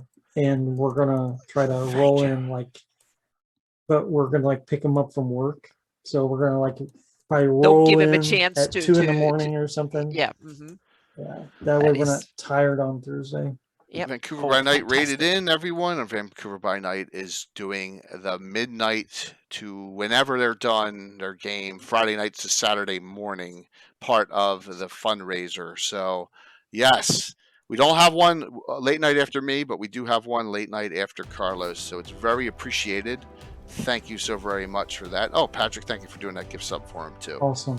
Yeah, so that's great. I mean, it's great to hear that we're so are they going to be wandering during the Legends of Lore live at GaryCon or? Are they... Oh no, they'll watch just to throw me off. Cool, very very cool. Lots of great things going on. By the way, Vancouver by Night people, there is giveaways going. Two sets of book giveaways. So just please feel free. It's ! drawing to sign up for them. Really appreciate the raid. Well, Mike, thank you for coming on. This was a cool discussion. I like this one. Sorry we started a little late because Twitch was really, I've never had these problems before. Weird, just bizarre. So Anna, what's up? Well, the main thing right now is I'm slogging through, chopping up the big, now really big map into all the Atlas pieces. I've done 39, 40, something like that. I'm on the 39th piece. Yeah. So very soon there will be a first batch. The first half will come in a blog post on my Patreons very soon. So that is coming, and then and I'm also going to hand it over to the Dwayne Costa for the index, so he can start working on the indexing them, and so that is well underway now. So and that means that every area I'm doing in the Atlas, that means that area is locked down. So there will be no changes to the main one. So the main map will be exported. The final export will be done in a week or so. Then that will come out, the official version in PDF, JPEG, and easy zoom, and I will link it, and it will be available and on my everywhere, so to speak. So very very soon. So that is coming. And then I'm also working on a blog post for my mid-tier patrons on my take on Iusian heraldry and factions is coming to that is taken from my campaign. So there will be a whole bunch of Iusian and some old Shieldland heraldry and stuff coming for my mid-tier patrons, taken from my campaign. So you can add that in if you want to pick the cherries you want and skip the rest, so to speak. So that is coming too, and so those are the main things. And then there will be, to my top tier patrons, there will be sneak peeks coming in next week, and once every week I will try and make an article that will be a sneak peek on future projects. Nice. So there will be a little bit about my thinking of these projects, what I'm taking my research from, and stuff like that. So if you're interested, you can kind of tell me that, oh, do it this way or whatever. So my top patrons would get a chance to get in on my thinking very very early. So I'm good, because I don't have that much new mapping technology, because this is just old stuff, just rehearsing in the Atlas and stuff. So I thought now is the time to do deep dives or short snippets into my thinking for future projects. So there's a couple of map updates coming that Dan Boggs have alerted me to and helped me. So they are coming. And then I have 3 or 4 other cool projects in the future that I want to talk my thinking about it, take some snippets of information back in the day. I've looked at that old Greyhawk map that was in Len's stash, and I found some cool things there that could lead to some interesting tweaks and stuff on the main Greyhawk map. So that was yep, talking directly to Beery. Yep, yeah, I need Falong and Beery and a whole bunch of other gods to tell me what to do. So yeah, so that is coming. So and then as soon as the Atlas and the main out, then that will be this little revamp on my Patreon. So the $50 tiers will be available per month for people that want customized versions of the map. I'm not going to set a date yet because I have a couple of people that already want to have that tier. So I'm going to give them the chance to sign up first.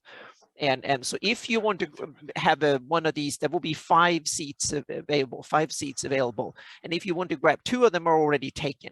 And if you want to be the other one, tell me now, and I will give you a chance to sign up before they become public, so to speak. I don't think there will be 5 people that want to have it, but there will be more details and stuff coming, because now they will be around when I get back home from GaryCon at the earliest. So it will be sometime after GaryCon, a week or 2 weeks or something like that after when that goes live.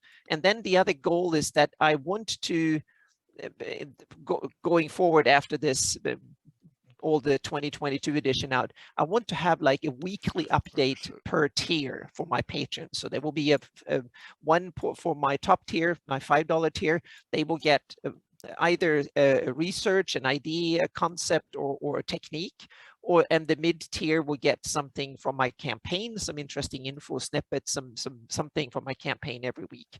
And then there will be a regular update or some map results or something like that for the $1 tier members. So that's something I'm going to strive for. So I'm actually working on having a whole bunch of these pre-made, so I don't have to sit and write something every week. So I do a little bit of batch writing, so I have it ready, so to speak. It's always good. Okay. You got to be ahead of the game here. Yeah. Please note the fantasy mapping show is a week from Friday. Not this Friday, Anna and Alyssa. No, exactly. Yeah, and we can mention it. Yeah, we can mention a little bit that the idea for the next fantasy mapping show is to talk about paint and draw, meaning I want to paint or draw my maps digitally and stuff like that. What tools do I have? Can I use? And a little bit about the basic ideas, what you need to learn and what you need to get, so to speak, in order to get in on making your maps. If you want to doodle your maps, not using any of the sophisticated specialized tool, but more the generic tools. I want to be able to paint and stuff. So that will be, and draw. So that will be the main focus of the next fantasy mapping show. And the one after this will be at GaryCon. Okay. Yep. So what's going on here? Here we go. I have something every night starting tonight. Tomorrow night, we finish late to the party. Venture number 944. This ties in at the end of this right into what we're doing Saturday night for our fundraiser. Okay, the Windborn's out here fighting Dark Elves, Loth Dark Elves. What's going on? You know, the Ed Greenwood group, 2 drink minimum, was already here, but that was a different group. They were Elder Elemental God ones. So something's up. So that is tomorrow night. This is the schedule starting for Friday. There will be Dragons, Predators, Rejects at noon. This is all in Eastern time, everyone, on their channel. Troller Games, Steven Chenault at 4. Castle Entertainment at 8. Vancouver by Night at midnight. One caveat here. The Mandy will have a game running that she's finishing up, and it'll finish up between midnight and 12:45. So, and she's going to pop in. Carlos may go into her, and then she may go into Vancouver. It doesn't matter. It's going to be a ton of audience at that point. It'll all happen. But Mandy wanted to be part of it, but couldn't fit her in. So I'm trying to get her, some game too. But Vancouver by night till whatever time they finish that night. About $30,000. Yes, I know the Beard's online for $30,000. I want to mention one other thing. This night, I will be going as a special guest on Robert Hartley's channel. I'm linking Robert Hartley from 4 to 6 p.m. Eastern, which is like 10 a.m. his time in New Zealand. And then we'll be probably rating Robert Hartley into Troller Games. He'll be live at the time. So I'm going to be pushing the fundraiser and talking D&D with Robert, who was kind enough to be on my on our show, Anna, for the DM's Roundtable 2 weeks ago. So we'll be going on. That'll be a nice one there. That is Friday. Saturday, Wicked Studios at 8 a.m. Lawful Stupid at noon. Blue Box at 3 p.m. And then I'm at 7 p.m. with some really great guests. Armin, thank you. Yes, go New Zealand. Absolutely. In Search of Cyan Urda the Poisonous is the name of my game. Adventure number 945. Eric Mona. Bones, Creepshow, MJ. Anna's in this too, but Anna's a regular, so I gave them. And some of my players, in fact, all my players. So yes. And the ever mysterious Tim will be helping me with the baddies, so it'll be a fun evening. I talked to Eric extensively today. He's really hyped up about it. We tweaked Venarium Void. Anna whited his eye out for the milky white eye he's got. It looks great for Venarium. He's so excited about doing it.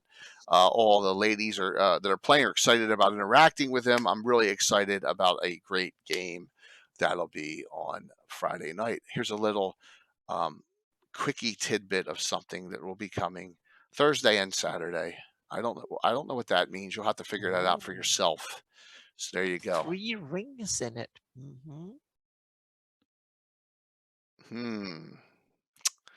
There you go. So, all right. Sunday. Oh shit! I didn't put Sundays in. Hold on. I apologize. I thought I had these all worked out. Let me put Sundays streams in. Oh, J. Yeah. Is that a Merlin's hat, Rick? Is it? Wow. Okay. Read Treasures of Greyhawk. The article that Rick wrote with Gary Julian. Yes. So there you go. Sunday morning, Time Lord's Wife, 9 a.m. Wily Hobbit, 1 p.m. There will be a little bit of a gap here. The Gabbin finale show will be at normal time, 7 p.m. Sunday, and I'll be on here. So I got stuff every night coming up. It's going to be crazy. The finale and wrap-up show where we go over where we are, say thank you to some of the top donators, as many as I can, talk about some other things, talk about the streams, have some of the streamers on. It'll be a fun show as we wrap up this 3 days of fundraising. I'm looking really forward to it. Saturday, March 5th, I have to mention this, and that is the next Ed Greenwood game. Ed Greenwood, 2-drink minimum with the actor Todd Stashwick, part of the group. His character is done. Morton Didiff is the character's name. He is a cousin to Smelf, Eleador, Luke Gygax's son of Melf character. So Todd and I have been going back and forth, and Todd's like, I had this character when I was younger. He was like a mage, but he could fight. I'm like, so he was half elf. He was like, yeah, he was a half elf fighter mage. We got 4 magic users in that group now. Yeah. Oh yeah, so I can't wait. He was so excited about the character. Now MJ is filling in as she's a Clark Mage Steve. Her character Dellen's filling in because Eric Menke can't make this game, so we have her filling in as well. So, but it's going to be a great game. So that's enough of talk for me. Let's do the giveaways, and then we'll raid. I think we're going to raid into Tabletop Misfits if they're still on. So let me see here. All right. Celebrity players playing celebrity characters. Plus, Todd will be at GaryCon. So I'll be buying him a beer, obviously, there when we're hanging out. That's cool. You can choose Greyhawk the Adventure Begins or the 2 modules. All right. Crucible of Freya and Siege of Durgam's Folly. If you have one of these or you have that and it's your pick, I'll get you something in that pile from Patrick that you don't have. All right. Bones is on, but I usually, Rick, oh my God, I almost just knocked my power out. Holy shit. I raid into them when they're doing D&D, and they're not doing D&D tonight. I raid them on Sundays normally, so yeah, I'm going to raid into a D&D channel tonight. So, all right, here we go here. Let me close this out. Thank you all for a great show on this, and thank you for being patient with me with all those Twitch issues tonight. Well, you came on like on the minute, so yeah. Yeah, with the preludes. Ready? The winner is Acerin. Aestrin is not on. Or yes, Aestrin's on. There you go. Grats. Aestrin, you tell me what you want. If you're fairly new to Greyhawk, it's no brainer. I'd go with this. So you let me know. The second winner is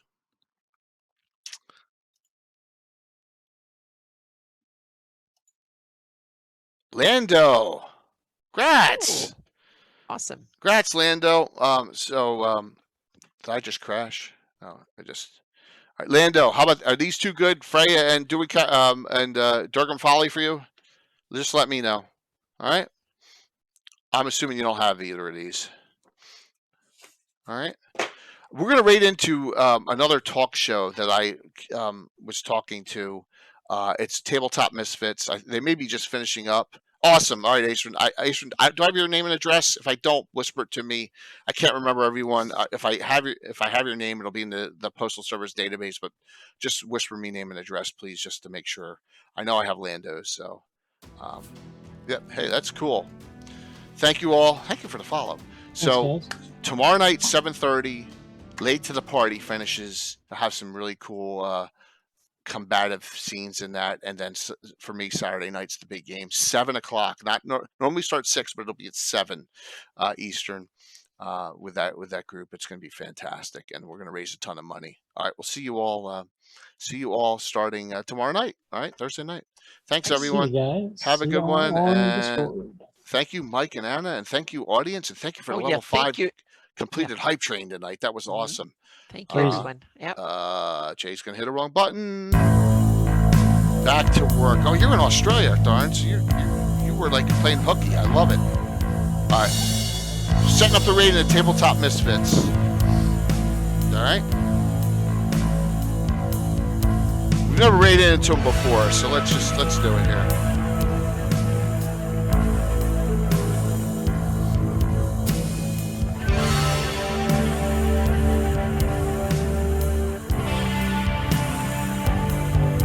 They're probably done. They're probably going offline. 5, 4, 3, 2, 1. See you soon.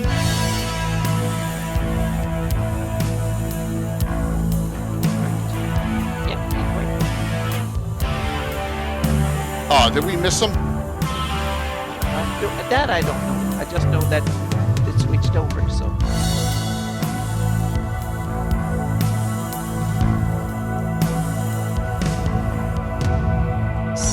That's good numbers.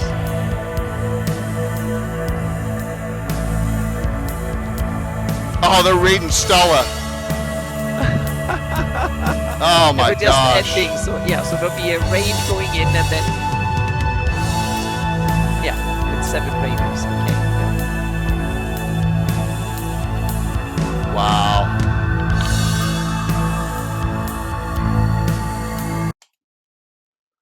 So any new gossip from